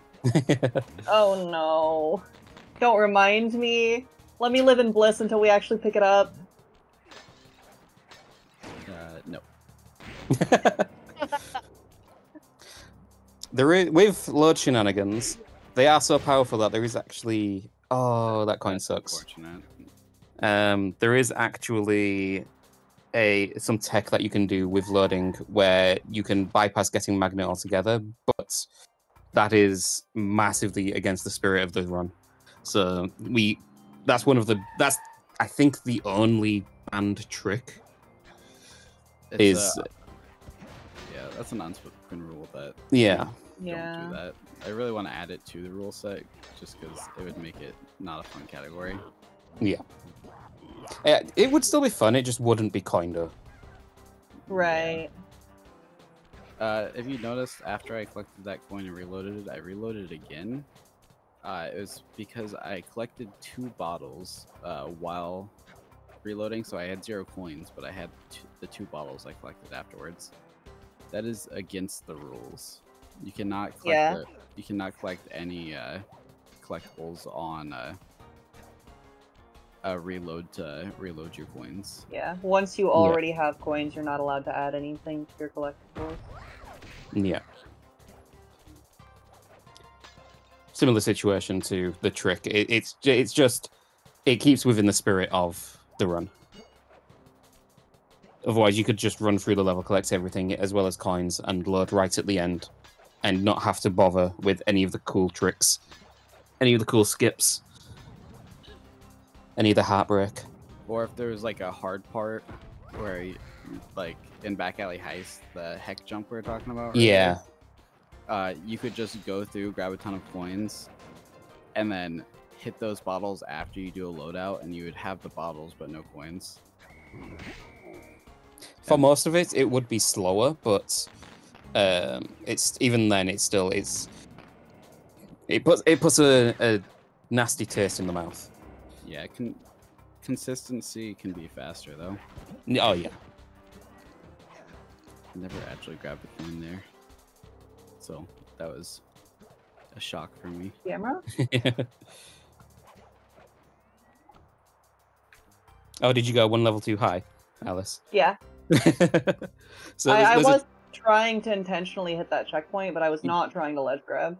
Yeah, that proxy, you can have many different heights. For this run, you want to hit the checkpoint, land in the middle level to collect the bottles, and then you die later to respawn at the checkpoint on the top level to collect the final bottles. That's one thing in Coindo. Well, I guess technically it's in all runs. The routing is really interesting. There's lots of variation. I think I've already said this. I'm having deja vu. There's lots of variation and there's lots of options that people can do. Try a checkpoint proxy here. Nope. No. That one's really cool. Yeah. It almost allows a new version of World War Skip. It can get you that high. Nearly. Yeah. Oh wow, that's impressive. A little bit more height would allow. Let me think. Sorry, it's potential anyway. Yeah. A little bit more height would get you a bit more distance, which would Uh-oh. possibly make it work. Oh no! You guys are gonna see here shortly. Uh-oh. I believe Alice is doing a completely different World 4 route than I am doing. I am. I just died an unseen foe and got a game over though, so... Hey, that's good for me. Yeah!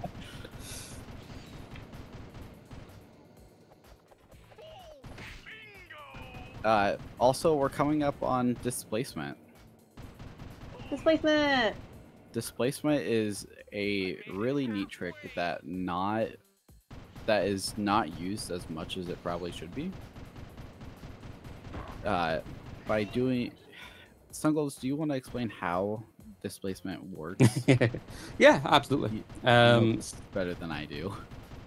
So when it's also it kind of stems off of cane jumps, which I went over earlier, where when Sly uses his cane to latch onto something, like a ladder or a pole, he then pulls himself towards it. But Sly's character model and position and everything like that is not on the pole or ladder straight away. That causes displacement because that carries over onto rails, where Sly is supposed to latch onto a rail or like a walking pole or anything like that. But the game sees that the last time he was connected to something, he was over in this direction a little bit, so it just pushes Sly over that way. Yeah, you'll actually see a case of it in Unseen Foe. I use it to save just a little bit of time, but Flaming Temple of Flame is the big use. Yeah, the most egregious use of it. Well, I also used it in Back Alley on the way to Back Alley Heist earlier to save a jump. But that was a long time ago, so you'll see it here.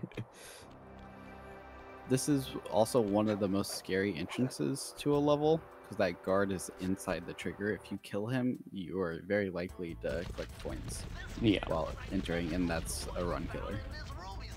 Yeah, during pretty much every single level transition, you don't have control of Sly. So you're just stood there, and the game still runs until the map finishes moving and starts loading the next level. So there's plenty of time for a coin to pick up. Also, Alice, that was just fantastic. Thank you. Okay, here is displacement. Alice just did spinning, which is a trick where you spin. It's a good trick. Yeah. It's a good trick. It's you spin, and that's the trick. I used displacement there to set myself up for a roll hover that skips waiting on the cycles. Yeah, I hadn't seen that before. I would have seen it when I was watching you run, but it didn't trigger in my mind that it didn't connect. It's possible I didn't do it in my last run. Something a little bit new I do. Nice. But here's, like, you can see the displacement I have. I should be on that rope there. You are on the rope. What are you talking about? Just by the very tippy tips of the toes.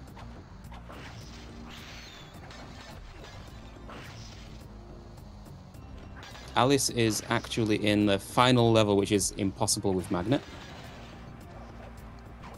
All because of a coin right at the beginning. So once she collects this vault, and the MTS as well, she will be in the final part of the run, which is cleanup. Nearly, anyway. Yeah, I wonder, is that level, besides the first coin, is that level possible with Magnet? I'd be really surprised if we could get these fireworks here. That's a good point. I'm unsure. You would have to do it the way I do it. Oh, where you jump off of the banister, essentially, the rail. Yeah. Yeah, there's no coins around there. There is, just not immediately. Oh yeah. So if you may have seen already, Carmelita, who is the love interest in this game, who we have just entirely ignored up to this point. She likes to shoot you, and she likes to shoot the ground. And for some reason, there's coins buried in the snow, and there are many coins in that level. Whoops. Ah, is this the route divergence? Good point, baby. Yes, this is the route that me and Alice have been theorizing, and she is putting into use. By this displacement, you'll see we are barely dodging these coins here. Which you can't jump over them because there's a death plane directly above your head on that rope. Yeah. This level is actually the point where roll hovers were found. Just to get over that initial rail of the coins. Because it's when you've got magnet, I should say. Because it's impossible to go down that rail and avoid the coins if you have magnet.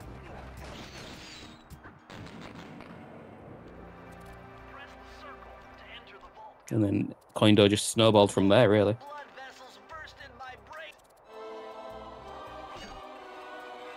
Okay. This is one level where we do 2 death abuse strats to save a bunch of time in bottle routing. This is actually the route we do in 100% as well. Because Also, a lot of it's out of bounds, so it's just faster.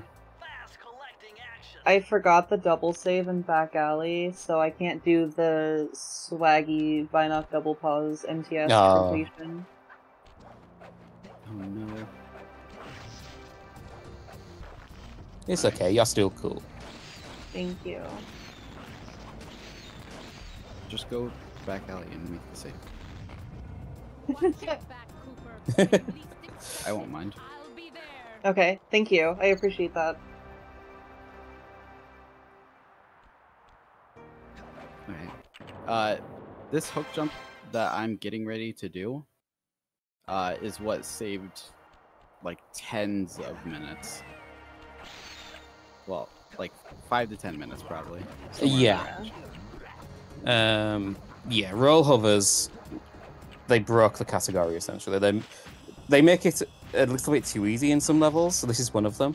If you spend 5-6 minutes doing a roll hover right at the start, you can just fall towards the end. It's not useful. It is useful for MTS, but it's not as fast as just doing the level normally. Well, not normally, but normaler. Yeah, by doing that hook jump, you can avoid doing the giant roll hovers in that level, which just saves so much time. In an infinite amount of time if you're me and can't do long roll hovers. Yeah, in like 5 or 6 roll hovers just to gain a little bit more height. They're easy, but when you have to do them 6 minutes in a row, constantly circle triangle, circle triangle, circle triangle, perfect rhythm, it's a pain. Don't forget about when we had to do perfect rhythm, but also mat buffering in between all of them. Oh yeah, that was a nightmare.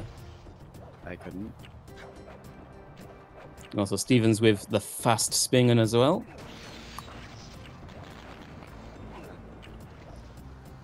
Alright, will Carmelita be nice to us? I hope so. That would be tragic. There is a potential. I'll wait till Alice, let me know when you're past it. Oh, okay. I'm just finishing up the dual MPS. Okay. A little cutscene skip there. There's like a 30-second cutscene skip. I don't know if Snuggles already mentioned that. I did not because I forgot it existed. Yeah, it's just like you do movement to jump around a trigger, and it's just second nature. You don't think about it, but it literally saves 30 seconds. Yeah, it's one of the rare occasions where you could probably do that casually by accident. The gap isn't too big, but it's big enough.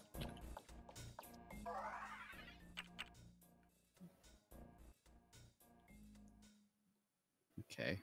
And you'll notice here, where I'm at, Alice does this route ever so slightly different than I do. Nice. Non-setup. Yeah, I always try to go for it, especially if I have a charm, but the setup is just more consistent. Oh wait, please shoot it. That was my fault. I have not seen this setup for that bridge. Yeah, it's easier and less likely to fall off. Yeah, it looks it. I just jumped one shot too early. It's her 4th shot, always hits it. Always. Okay. That's something I didn't know. Yeah, I noticed her shooting is a little more, like, it's not as RNG as you would think. You can actually predict her shots. So, like, in 2 to Tango, I do the same thing. I know when she's going to shoot at me when I'm doing my setup. Which makes it easier, way easier not to die. Yeah, I can definitely imagine that. Yeah, I still... Okay. So That's Alice is currently in 2 to Tango. This level is one of the ones that we entirely bypassed, and the sole reason for that is because once you beat Ruby in World 3, you unlock the invisibility power-up. And that makes a trick possible on this level, which makes it a lot easier than if you didn't have invisibility. Still a pain, but easier. Very much a pain.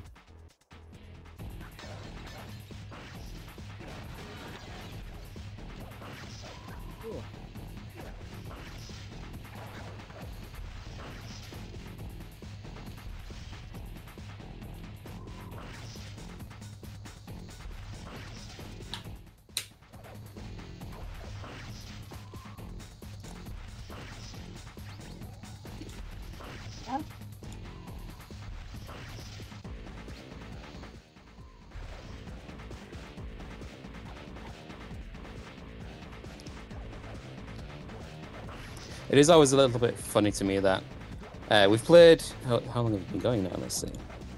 An hour and a half or so, and you've only just got the 4th ability. Yeah. It feels so weird. Like you've almost made no progress, but from now on, you're gonna be getting a lot more. And this level in particular, right at the end, Carmelita can shoot the fireworks that go to hit the platform she's on, and it will just you can't beat the level after she does that. It soft blocks your game. The Yeah. only way you either have to die or reload the whole level. Thank you. I was very proud of that rollover save. It was beautiful.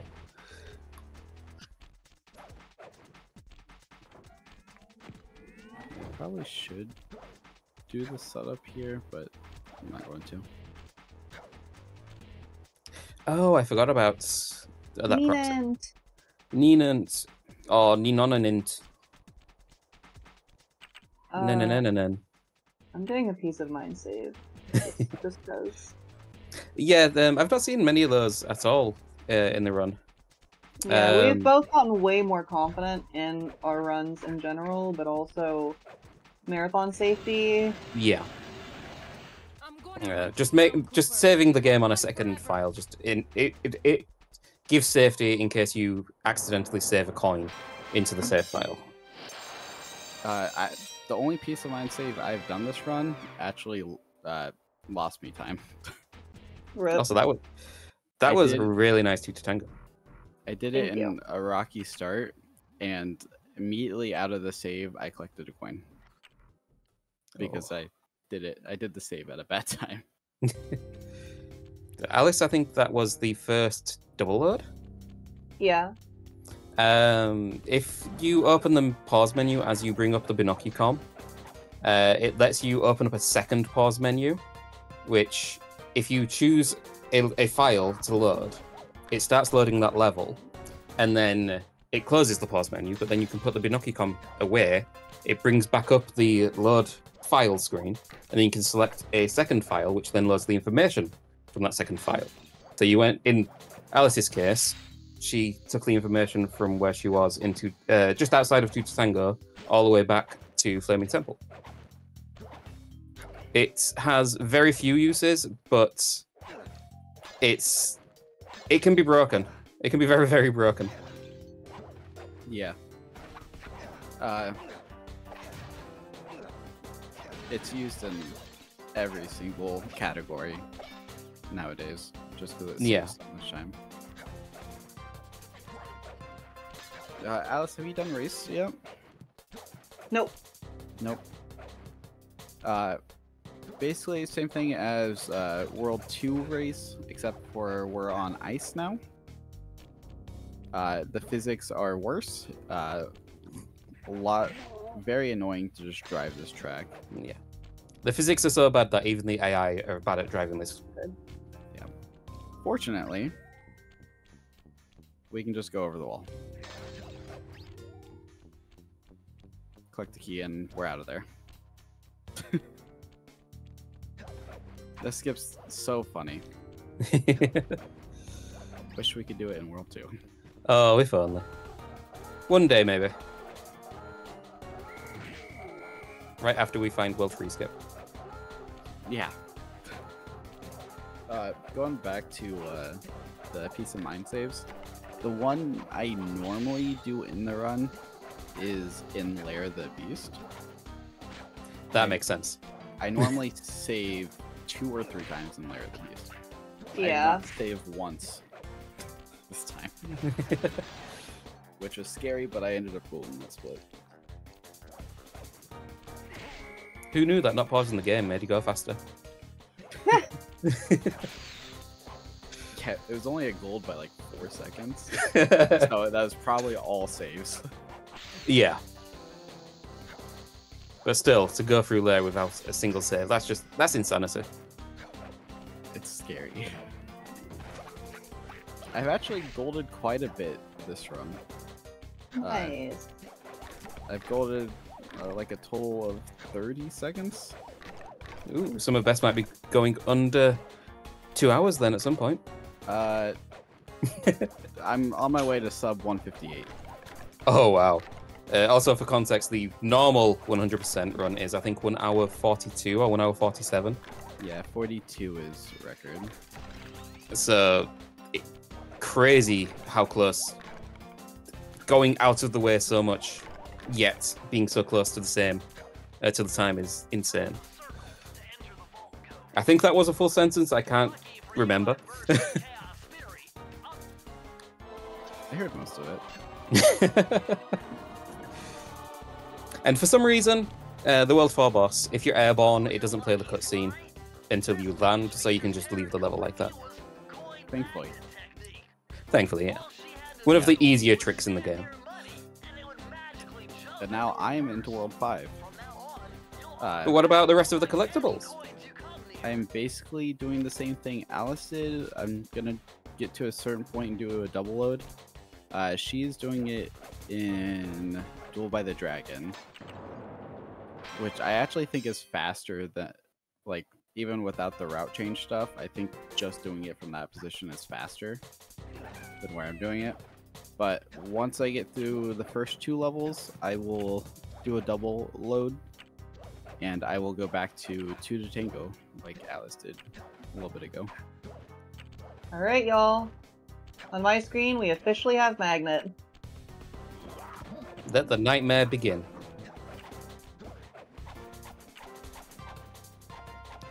The really cool part about Koindo is once you have magnets and you are revisiting, the routes often are so drastically different than what you had to do to go and collect the bottles. It's like just watching a new run, essentially. Yeah, no kidding.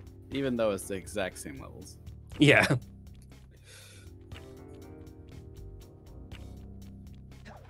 And that's one of the reasons I just adore Koindo is there's just so much variety in each of the levels. Yeah. The very interesting thing about Alice doing a new route now, compared to what I'm doing, we can't really tell who's ahead and who's behind. Yeah. Make guesstimations, but the routes are just very different now. Normally it's just like we do one level different from each other, but now we're doing like almost the rest of the run different sequence. You're doing Coined Even and she's doing Coined Alice.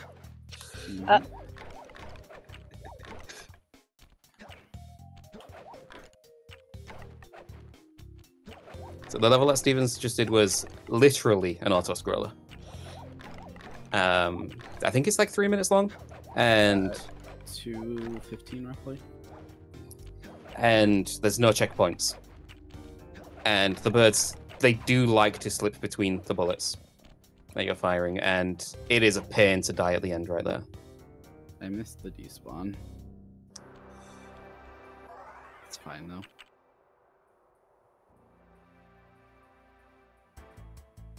You're gamer enough to not need it.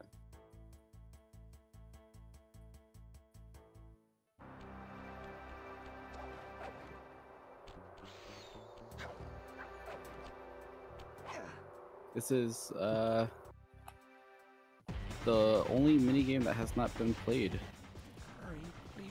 Oh yeah, that we will do in this run. Yeah, the percentages are that the game tracks are entering a level, collecting a key, collecting a vault, and completing the MTS. Individual bottle counts, coin counts, lives, everything like that, they don't matter.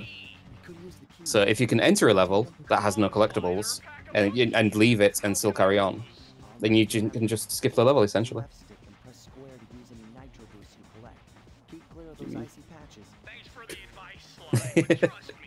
Couldn't click the last one. I actually think I got a despawn. I did not see 4 slugs. Oh, nice. But it was not a good one. Maybe it saw you fail and decided to do the courteous thing and just leave. Yeah. Alice with the first. Oh. Oh. If I had not said anything. Okay, and now I am on to the Robbed. Which I've already grabbed some of these bottles. Robbed, but again!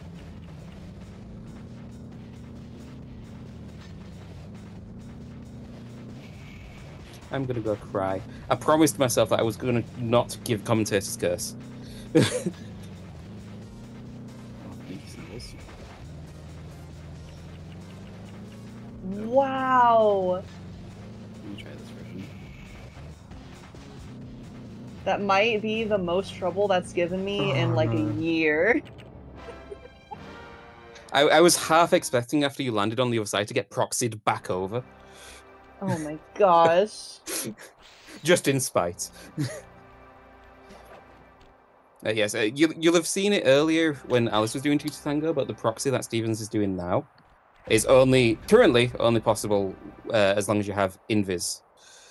If a version without invisibility was found, then the route would change a decent amount, actually.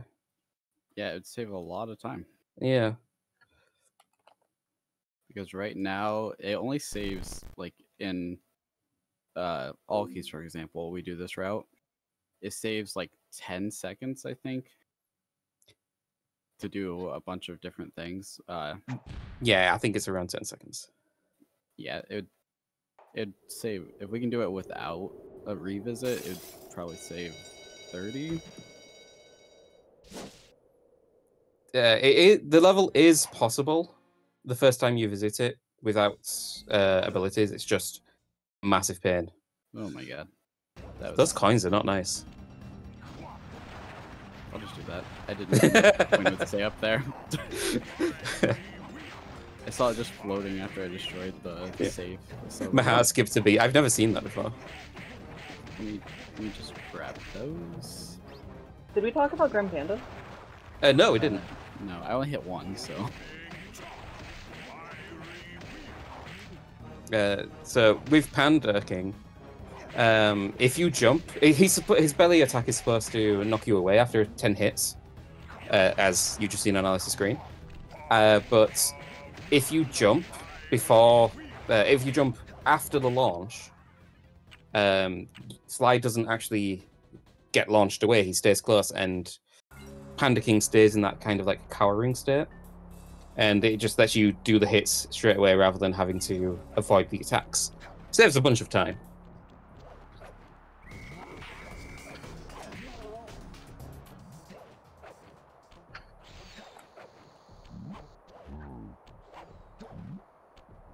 And Steven's with another double load. My save files are different than so I have to make sure. Yeah, it's very easy to just get locked into muscle memory and forget something that had happened earlier. Yep, I didn't get enough displacement, so I tried it.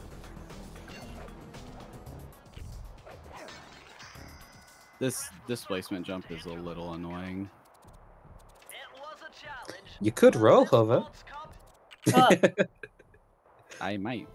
Oh no. Actually, that's a route to have a look at. The roll hover? Roll hovering up to the ledge and collecting the bottles in kind of like a reverse order. Okay. Okay, yeah, I'm roll hovering. I messed it up 3 times now. I don't have to grab any bottles here. I just have to get the key, the vault. Yeah. Annoyingly, the level design for a lot of the levels the vault is right near the end next to the key. So when you are doing the revisits, it's not slow, but it's not as fast as it could be. You can't roll hover all the way down. You would have to roll hover up onto the ledge. That's what I'm trying to do. Ah, okay. I'm not good at roll hovers.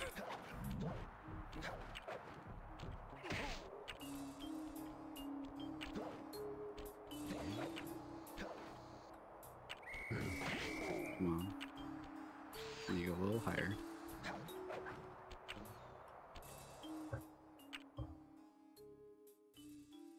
That should be good.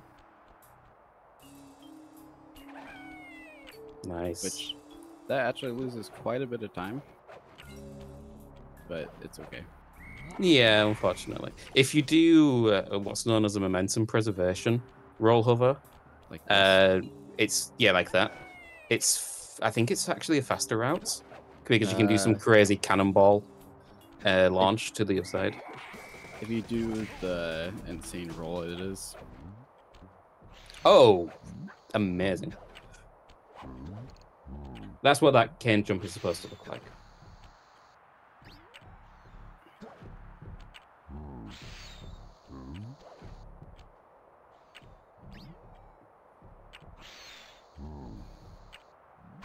Very nice invisible proxy there. Oh. On the MTS revisit for Unseen Foe. Oh no, yeah, that would be bad. For the MTS revisit that Alice is doing, when you do the proxy, you don't want to land in the middle. You want to land on the top this time.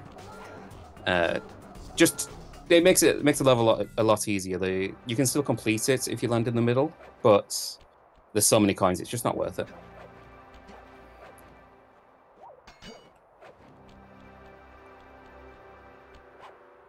That's how that's supposed to be. That was fantastic. And you say you're bad at roll hovers. I am. I truly believe I am bad at roll hovers.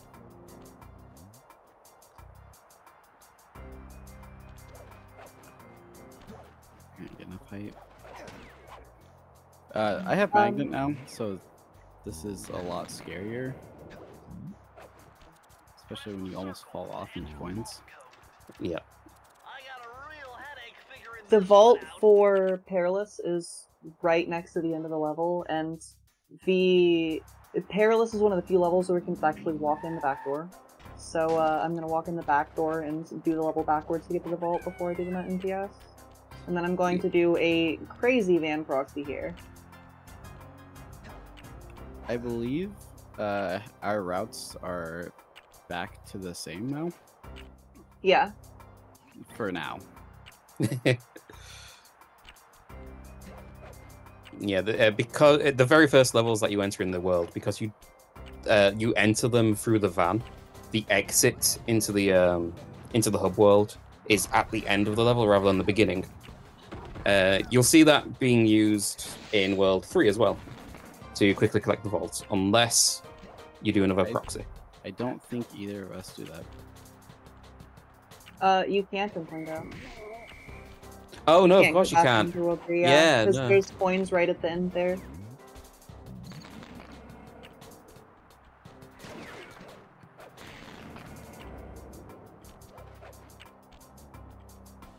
Also, just a silly little thing to note, we never actually put the key in here the first time, so I'm just going to casually put the key in during the MPS.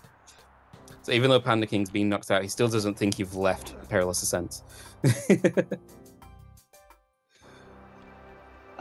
My World 4 is now 100%ed.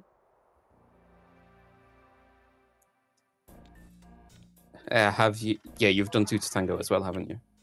Yeah. Yeah, I think the routes are back on in sync. I have not done the first 3 levels of World 5. Yeah. Oh, of course, yeah, there's that. And that includes an auto-scroller and a mini-game, so there's still... It still looks like they're far apart, but they are closer than it seems. It's actually a decently close race, I think. It's a really close race, actually.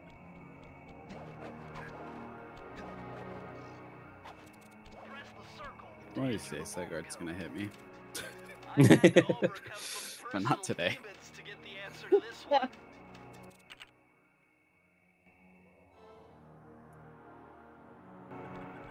Tiptoe. We actually used to do a big roll hover for Lair until it was found we just really missed a really obvious strat of fall down here to the Lair without coins. Yep.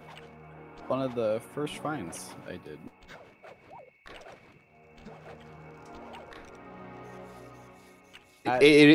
Go on, go ahead. That roll hover was just annoying and slow. Yeah. Like most roll hovers, yeah. Yeah. It's silly in retrospect, just how oblivious we were to some of the strategies. Like in in Fire Down Below, which you will see soon for the MTS because you have magnets. There's a jump that is,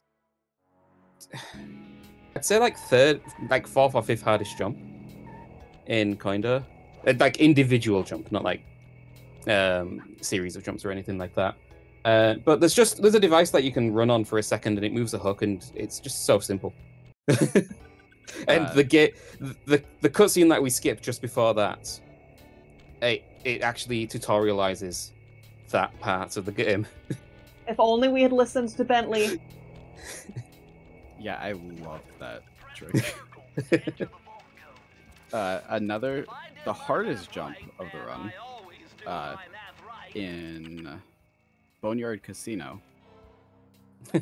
There, if you were to run through the level normally, there is 2 coins right before you get to the end of the level. And when I was learning the category, there was a stupid hook jump where 50% of the time you would fall into the water below and die, and then the other 50% of the time you were collecting coins that were right there. You had to have a perfect jump, a perfect hook jump, get the distance, get the right angles, until I realized you can literally just go to the left and jump around the coins. Very easily. Snuggles, your trick broke again. It doesn't break if you do it right.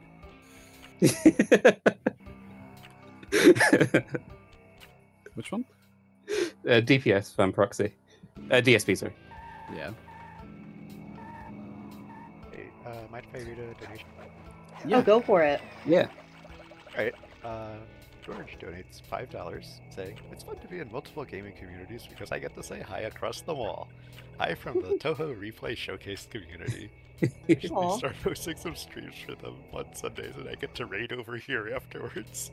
Oh, thanks for the donation and thanks for that raid." Thank you very much. Yeah, was there any other donations? Yeah, it was all I had for the moment. But Okay. yeah, this is, well, the donations go to One Iowa, wonderful cause, and well, we do have plenty of incentives remaining to put your donations toward to affect the marathon. Being an Iowan myself, I feel like I have the advantage.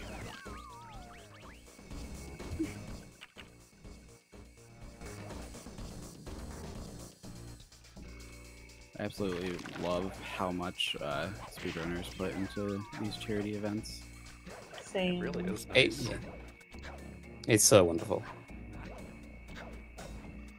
Like, we're playing silly games in silly ways, but we're helping out huge causes with lots of money. You hear that, Mum? Video game is useful.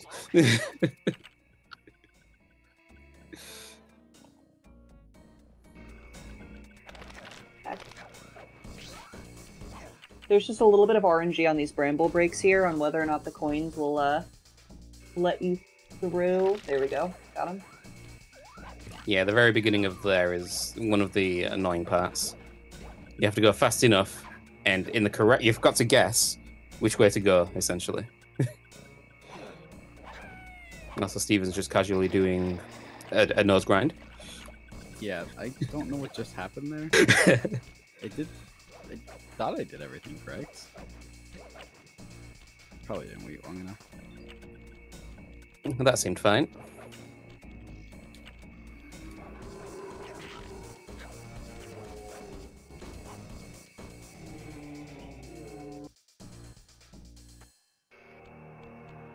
Thankfully, with the revisits, because there's no vaults or MTSs in the minigames, we don't have to play chickens a second or third time. Oh my god. Thankfully. Just That'd imagine. be awful. I would rather not imagine that, actually. Thank you.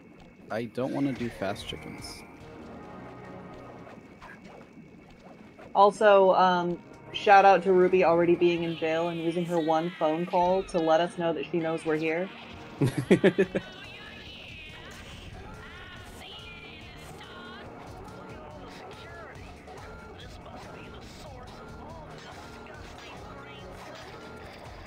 Go. Nice. These platforms that Alice are on right now, with the coin placement, they're trickier than they look to jump across. But she just makes it look flawless. Those platforms are a pain. It's where Descent is one of the harder levels in the run. And a lot of it has to do with that. Yeah. I never swing at those bottles there because at one point my cane hit the safe and knocked me off like the ledge and I died and had to like redo the thing. So I never swing at those bottles. That's a good reason. Me either. Most things, the cane just goes straight through, but not vaults for some reason.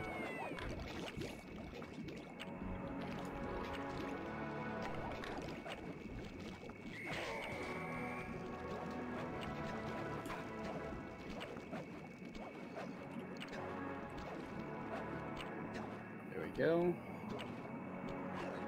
Oh.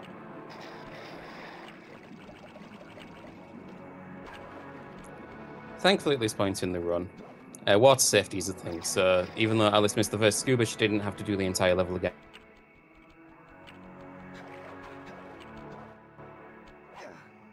Percented. But now we're moving on to World 1, which is terrifying on the revisit.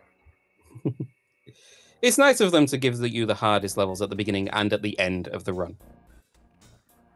I think I'm gonna try it. I'm gonna try it once, chat, for you. That's the strat I do, so you're gonna see it either way. Oh, you are? Okay, then I'm just gonna do the void drum. No.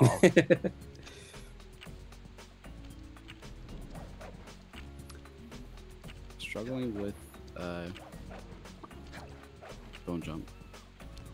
Void rounds, they're a kind of super jump. I just realized we haven't actually explained them. It's where you hit the very edge of a water plane, so Sly counts as drowning, but then falling momentum makes Sly travel past the water plane, so he just falls into the void. It has happened a couple of times already. But again, it's one of those things where it's just second nature to us now. Yeah. Wait, we've done void rounds? I don't think we've done any yet in this category. I feel like oh no, that may have been when I was watching the... Yeah, I think it was when I was watching your runs. Never mind. Gotcha. I think ASA is the first void round that happens in the run. And then it's gonna be Boneyard? Boneyard.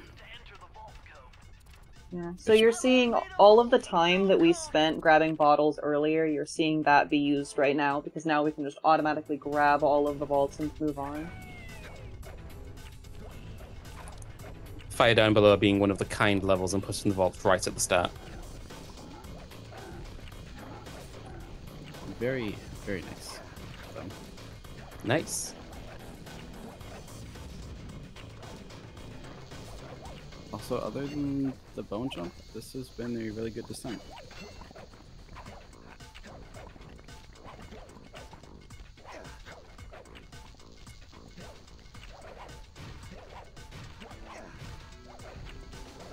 Also, there is, for some reason, a single use for the hat mine in the entire game. But it interacts with this glacier, so we don't have to roll that boulder back and take all of that time to have it hit the glass for us. The hat mine breaks the glacier.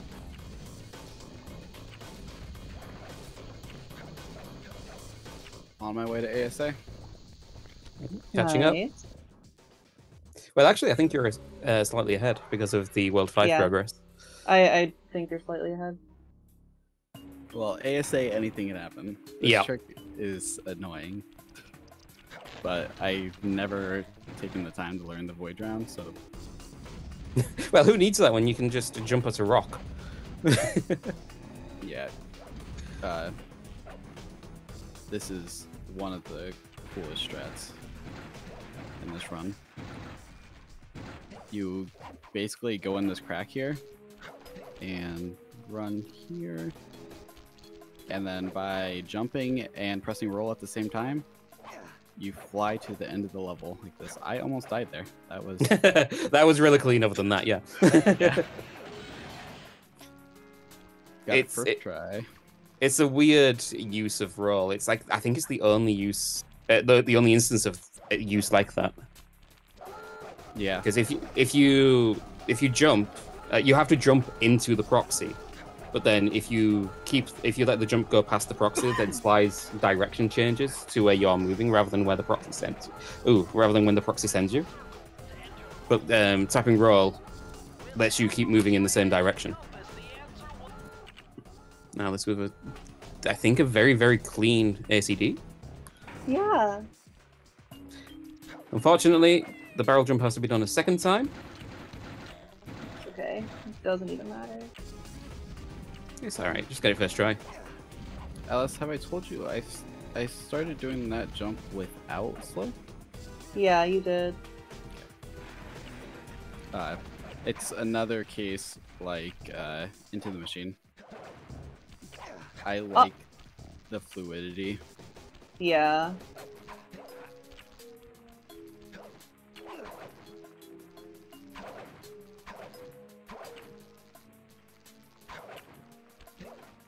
Nice. Thankfully, that proxy didn't cause you too much issues, Alice. Yeah. It's deceptively annoying. And sometimes you can go into space. Lego space? Wanna go space? Come on.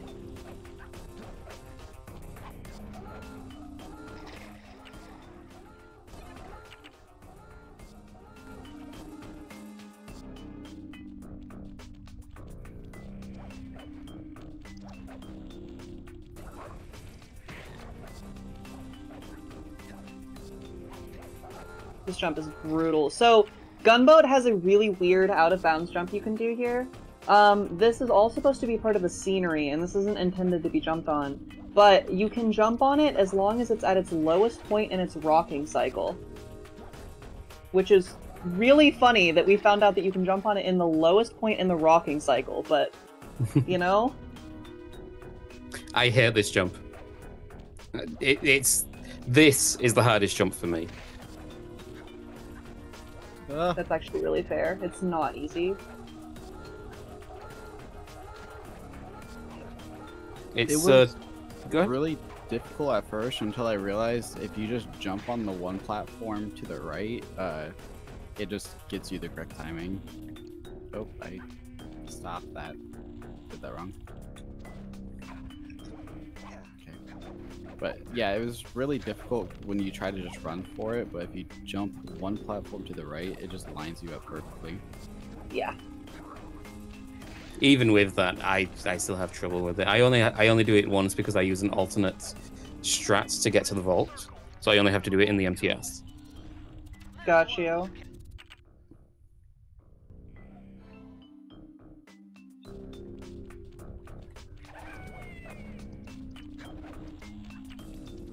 Really, really good bookcase proxy there. Seems to be behaving for us today. Yeah. Kind My of rare, setup actually. normally works pretty well. It's actually behaving worse for me than I like. I jumped early.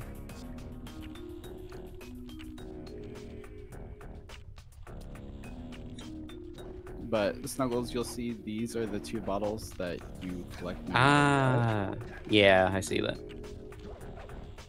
I also have never seen that booster in Palace. Oh, you haven't? It's really No. cool. Yeah. Yeah, I found. I think I was the one that found that a while back. Just better ways than what was currently available. Yeah. Yeah. But now I do the roll bounce. Oh, yay. I like the roll bounce. There is. It's a really neat roll. Like, if you roll at the proper time, you'll bounce off a object that's just bobbing in the water, and you'll skip an entire section. You'll see me do it a second time here in just a second.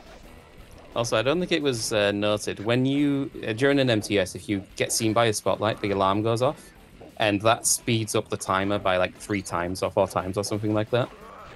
And it only returns to normal once you destroy all alarms which are sounding. So even though alarms drop lots of coins, it's good to destroy them. In MTSs. Yeah, in MTSs, yeah. Yeah. Basically, throughout the rest of the run, I just let them ring. Wee woo gang. Yeah. Time for Rocky start. I'm gonna need you to slow your roll for a second, actually. Yeah, you're both almost in sync now. I don't like that. I'm 2 levels behind. Oh, wait. You haven't done... Yeah, you haven't done Murray yet. Yeah. Oh, yeah. So you're around a slug's behind. Don't take that out of context.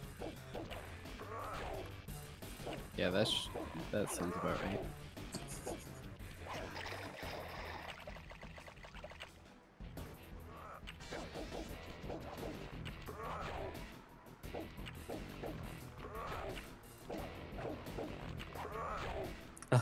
That works.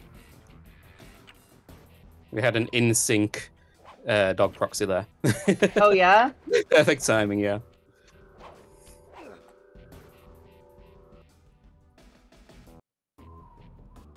Was it your first one, Alice? Second. Oh, you're ahead of me. I am entering for the second pass now. For the MTS. Need a better Ketis than that, though. Oh, I forgot that you do this this white drum first. Yeah. There we go. I just find it a lot more consistent right now. Oh, you do water? Yeah, fountain. water fountain proxy first. Well, not proxy, void drone. Water fountain, proxy, super jump, wall jump, wall slide, Whatever. displacement. Yeah, just say all the words and eventually it'll work. Yeah, I am gonna do the boneyard void drone though. Ooh. I have figured out my setup for this, and it's been going way better recently. Good. Not when you do that though. Okay. At least you know it set your grounded position. Yeah, gotta get a very specific spot though. This is one of the worst tricks in the game. Which that should be the correct.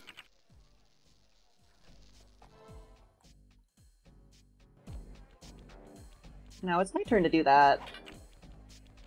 I just need to get the high launch, which I believe I got. It looks clean. Yes, almost perfect actually. Oh no, it was perfect.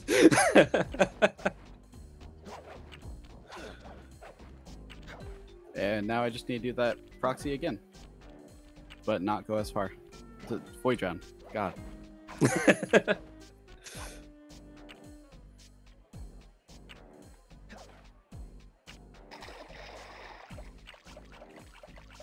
Yeah, Shout out to the dogs being super blind. Yeah. No, they just they can't see you. no. My grounding position was off. It's okay, I still got this.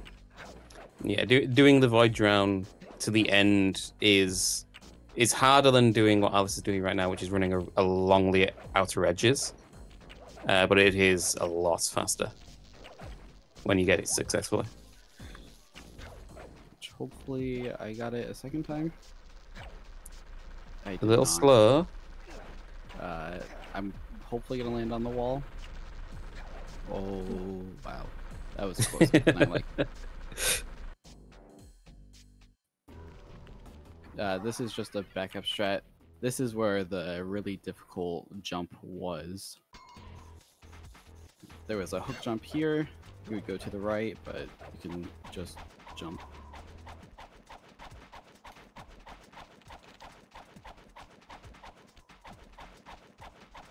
There we go. And time for me to do Murray's Big Gamble. Time for me to pray Carmelita isn't a mini butt. Oh yeah, this is another... So we finally caught back up to each other, and now we're going our separate ways. Good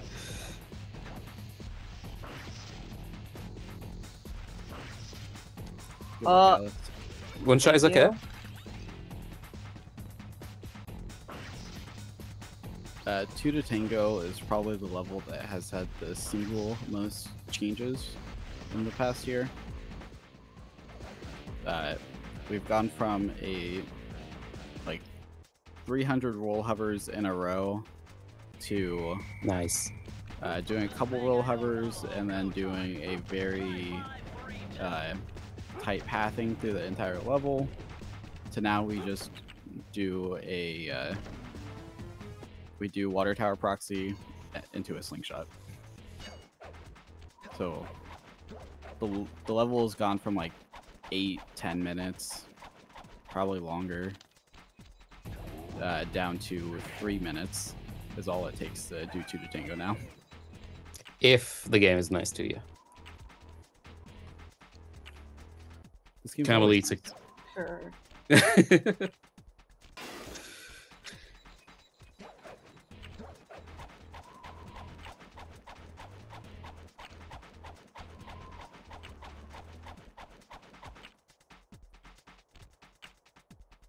I do think grabbing that vault in front of the guard is one of the funniest things. Oh, I love that. Yeah. Okay, whatever I do, do not collect coins in this level. Yeah. A backup save may be useful Nah. to ease your pain. Okay. Going all in. There's, Very thematic of World 2. there is That clip is so funny. I watched that clip like 50 times last night, just dying laughing. Not during the run. During the run, it was very tragic. It was agony. But afterwards, it's just so funny. My reaction to the whole thing.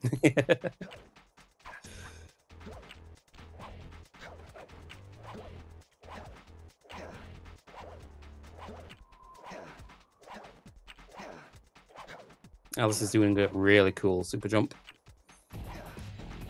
Using the edge of... No! Oh, no! Using the edge of a ledge to collect a coin, apparently. Using the edge of a ledge to line up the camera so that she knows she's in the correct position. And then super jumping all the way across a roof to slingshot to the end. Yeah, it Steven, saves so much time. I got that very last coin on the clothesline above the end point. Oh no. That hurts.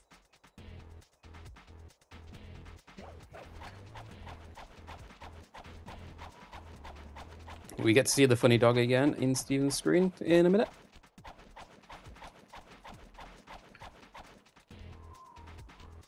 Hopefully.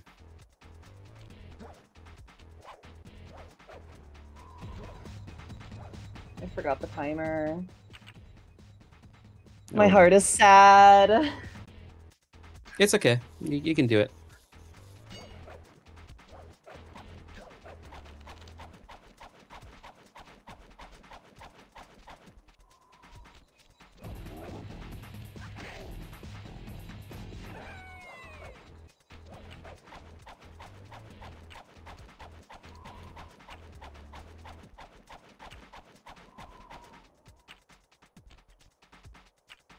Oh.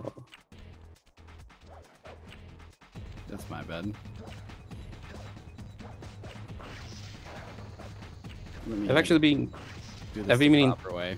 Yeah, slow helps a lot. I've been meaning to ask, do you hold slow as you... Do you hold circle as you land, or do you tap? I tap. Okay.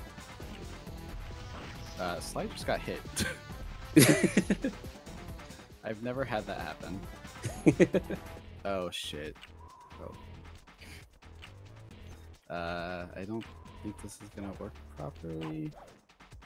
Oh, is this your final vault? Yeah. So... I'm gonna try it. It should... Oh, no, I don't think it does. I don't think it has. Yeah, I don't think it's gonna... Actually, I think I need to do a... No, don't do that. I might just have to do the vault again. Yeah. I think the only way to save that would have been to have... Let it go. Save and quit, but selected no, and then pause the game again. You can do that? Yeah, normally when you unpause the game, there's the slowdown that happens, and you can't pause straight away. But if you select... I may be remembering this wrong, this may be view map. But if you select no, you can pause immediately. The other option is selecting the map menu, the map option in the menu, and then closing the map and immediately pausing.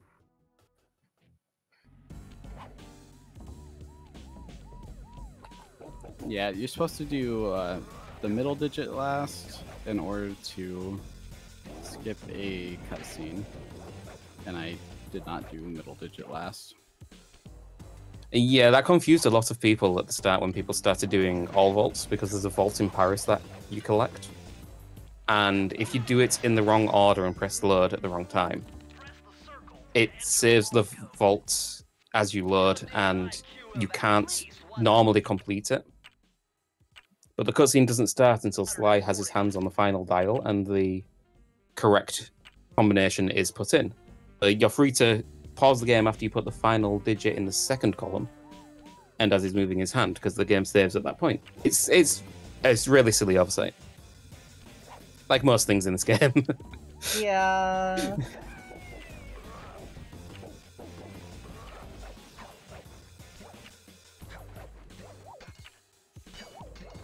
Oh, what a clean arrow boxer! Thank you. You have that down, don't you? Yeah. It is a lot trickier than she makes it look, I will say that. You've done it, Sly. All right, with that, I only have World 5 left. Try beating all the Master Thief sprints to unlock the designer's commentary.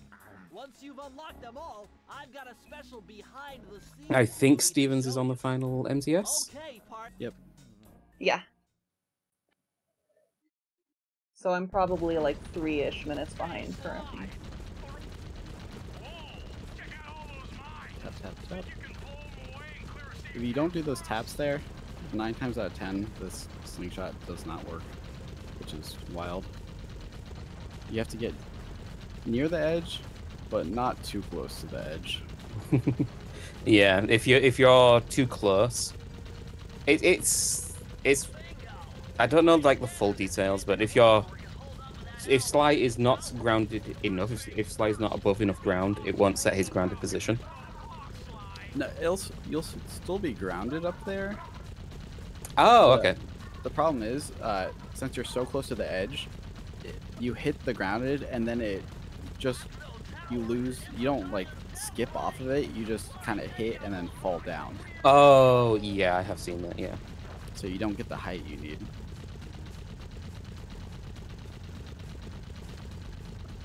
Okay, time for Bentley. Bentley skip. Which I will do it the cool way, because that's the easiest way for me.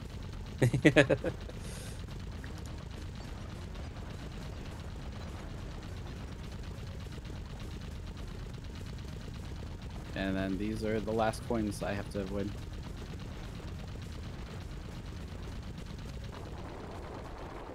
Very clean.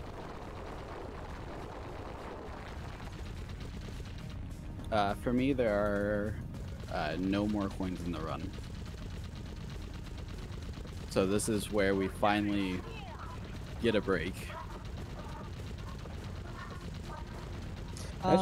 Don't forget hacking. Yeah. Ender hacking. Yep. I was going to say, I just realized that at the beginning of a temporary truce, which I think is the level that you're on, I forget now, you can jump and then pause the game to reload and skip a cutscene. But it may be faster to view map back to collect Bentley and then view map out of Bentley to a temporary truce. It might be. I have not found the optimal route. Yeah, that's if it is, it's one of those minuscule time saves. Yeah, I'm 90% sure there is a route that's been found, and I just don't do it. Isn't there a way to like get a proxy through the cutscene and count it, but not have to watch the whole thing or something like that? Yes. Through through the Daring Rescue cutscene. Yeah, and Yeah, it's inhuman. Okay, got it. You can roll over the trigger for the level, which is just like an offshoot, is way above the level, way above where Sly is right now on Steven's screen. But earlier we were on about level percentage, and this is the level where you just have to enter and leave, and it counts towards 100%. The devs thought that we couldn't leave the level without completing it for some reason. I'm pretty sure there is a setup. There's a way to get a turret proxy off of a turret on the right side of Daring Rescue and enter into the hacking level. I'm unsure if there's a setup, but I wouldn't put it past anyone in the Sly community. There's some absolute geniuses in there. Oh yeah. Also, Stevens is now on the second to last level, which is one of the coolest levels casually. Yeah. And also, speedrun wise, it flows so perfectly. Unless you land in lava. Unless you land in lava. Yeah, don't land in lava. Pro tip. That's just general life advice. General life. It's like when you're growing up and you think quicksand is going to be an issue most of your life. Just because it's on cartoons. They don't tell you this, but you see more lava than quicksand.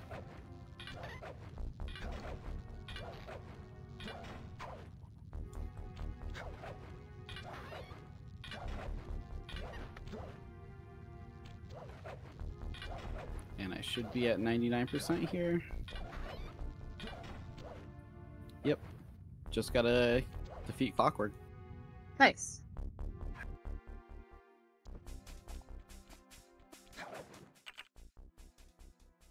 There is a thing called a purple ring.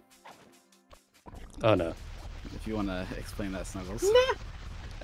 So the final boss fight, it's split into 3 phases, and in the second phase, the projectiles that Clockwork launches at you, they're physical, like they have collision, and if you're unlucky enough, you can dodge them perfectly because you have to maneuver Sly into the center of them so the rings pass over, but they can still rebound off of collision behind you and then bounce back towards Sly, and it's almost unavoidable. It's unreactionably avoidable. I always pre-avoid it. Like, if I feel like I'm on a cycle that it's gonna happen, Yeah. I go to the far left side of the screen right when it normally happens. Yeah. And Yeah, if you're it's lucky, you might not get it. It's very random, and I don't think anyone understands like why or when it happens, but it seems to be consistent in if you're on the same pace, if you know what I mean. To my understanding, there's a specific terrain in the lava, like a rock or something in the lava, that on the correct cycle, the purple ring will go behind you, hit the rock, and bounce back. Yeah. Yeah, there's a video of it somewhere. Someone went in the cheat engine, and you can just watch it. Pretty, but yeah, good cycles though. Also, not with this phase of the health bar, but the next phase of the health bar for Stevens, that will be time for him. So it's not during this point, it's after one more jump, essentially. Yeah, the jump of all jumps. Yeah.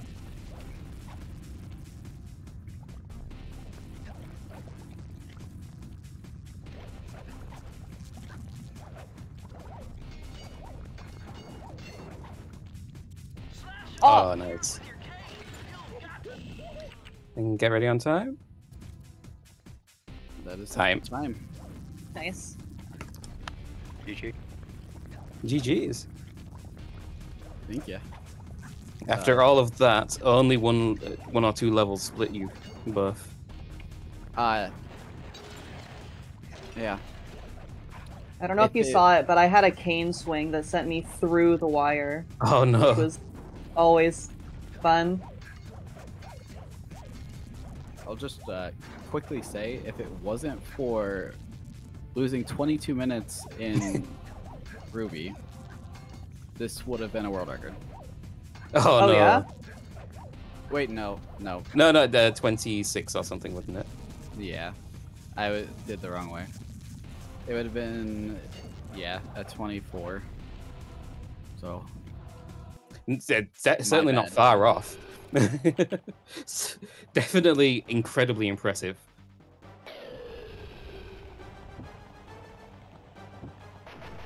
Thanks for the GGs, everyone. Let's watch Alice finish this run out. You can watch her defeat Clockwork while you watch the kiss on the right screen.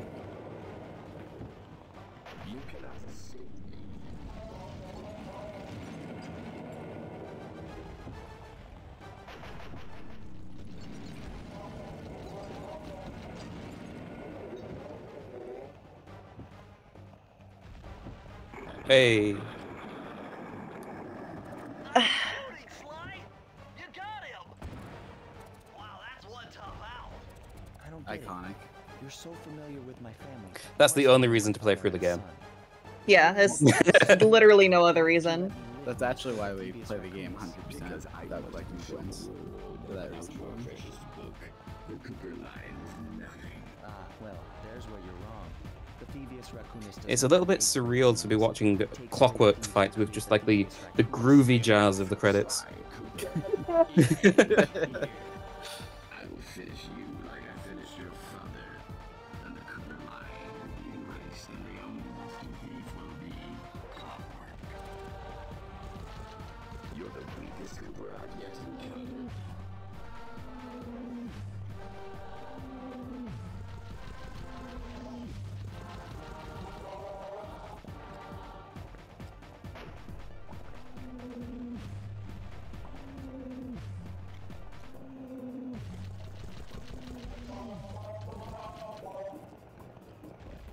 You can't dodge me forever.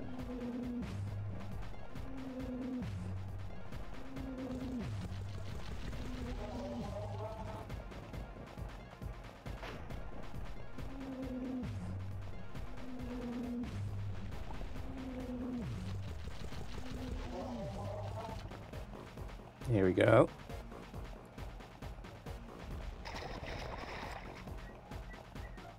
Now's the only chance, Sly. You've got to get to his head and destroy it before his auto I am. Oh, it came out with a singed tail there. Time.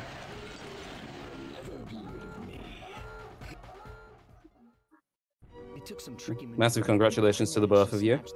Yeah, GG's. Both underestimate, not bad. Even with 20 minutes. Yeah. Liz Ruby, the Panda King, and finally Clockwork.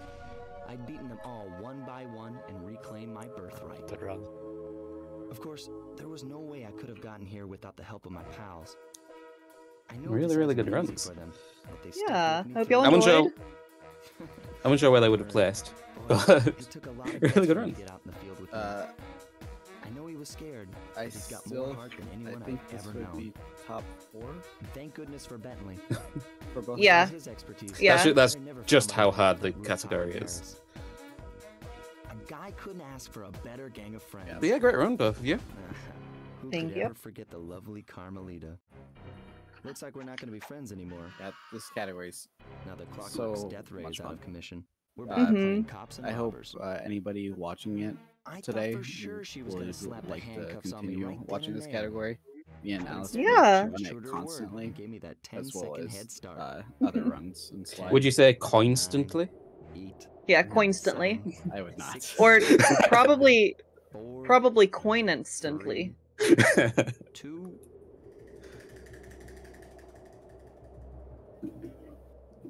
Oh yeah, we get to see 2 kisses this time. Yeah. Oh, yeah. Well, Murray's eating a hot dog. The hot dog is his true love, to I be felt fair. bad leaving her stranded on that giant rock. Well, he's looking but I at knew it wouldn't be long something. before I don't we'd know see what each other again. Any final words? Anything to throw out? If anyone's interested in Sly speedrunning, we do have a Discord with lots of utilities to learn running the game. You can run emulator, PS3, PS2, lots of different ways to run this game. It's extremely fun, and tons of people to help, like me, Alice, and Snuggles. Yeah, the community is one of the best speedrunning communities that I've ever seen. They're just, Oh, yeah. everybody is so kind and so helpful. Yeah, I highly recommend giving it a go yourself. Yeah. If people want to watch you run, where can they find you? Twitch.tv/xevenstevensx. You can find me at twitch.tv/Alice@WonderlandGames, all spelled out. It's this one word. It's very long, I'm sorry, but Alice at Wonderland Games. And I don't stream as much, but you can find me at twitch.tv/SnugglyPikachu with 3 G's in there because I'm awkward like that. It's been a because he's the greatest. greatest. No. it's been a wonderful experience. By the way, I got a 0.1 gold in Clockwork that took my sum of best down to 157.59. Damn. Nice. Minute barrier's game broken. There's lots of minute barriers to come. Coindo will be faster than Hundo someday. Promise. Eventually. Oh gosh.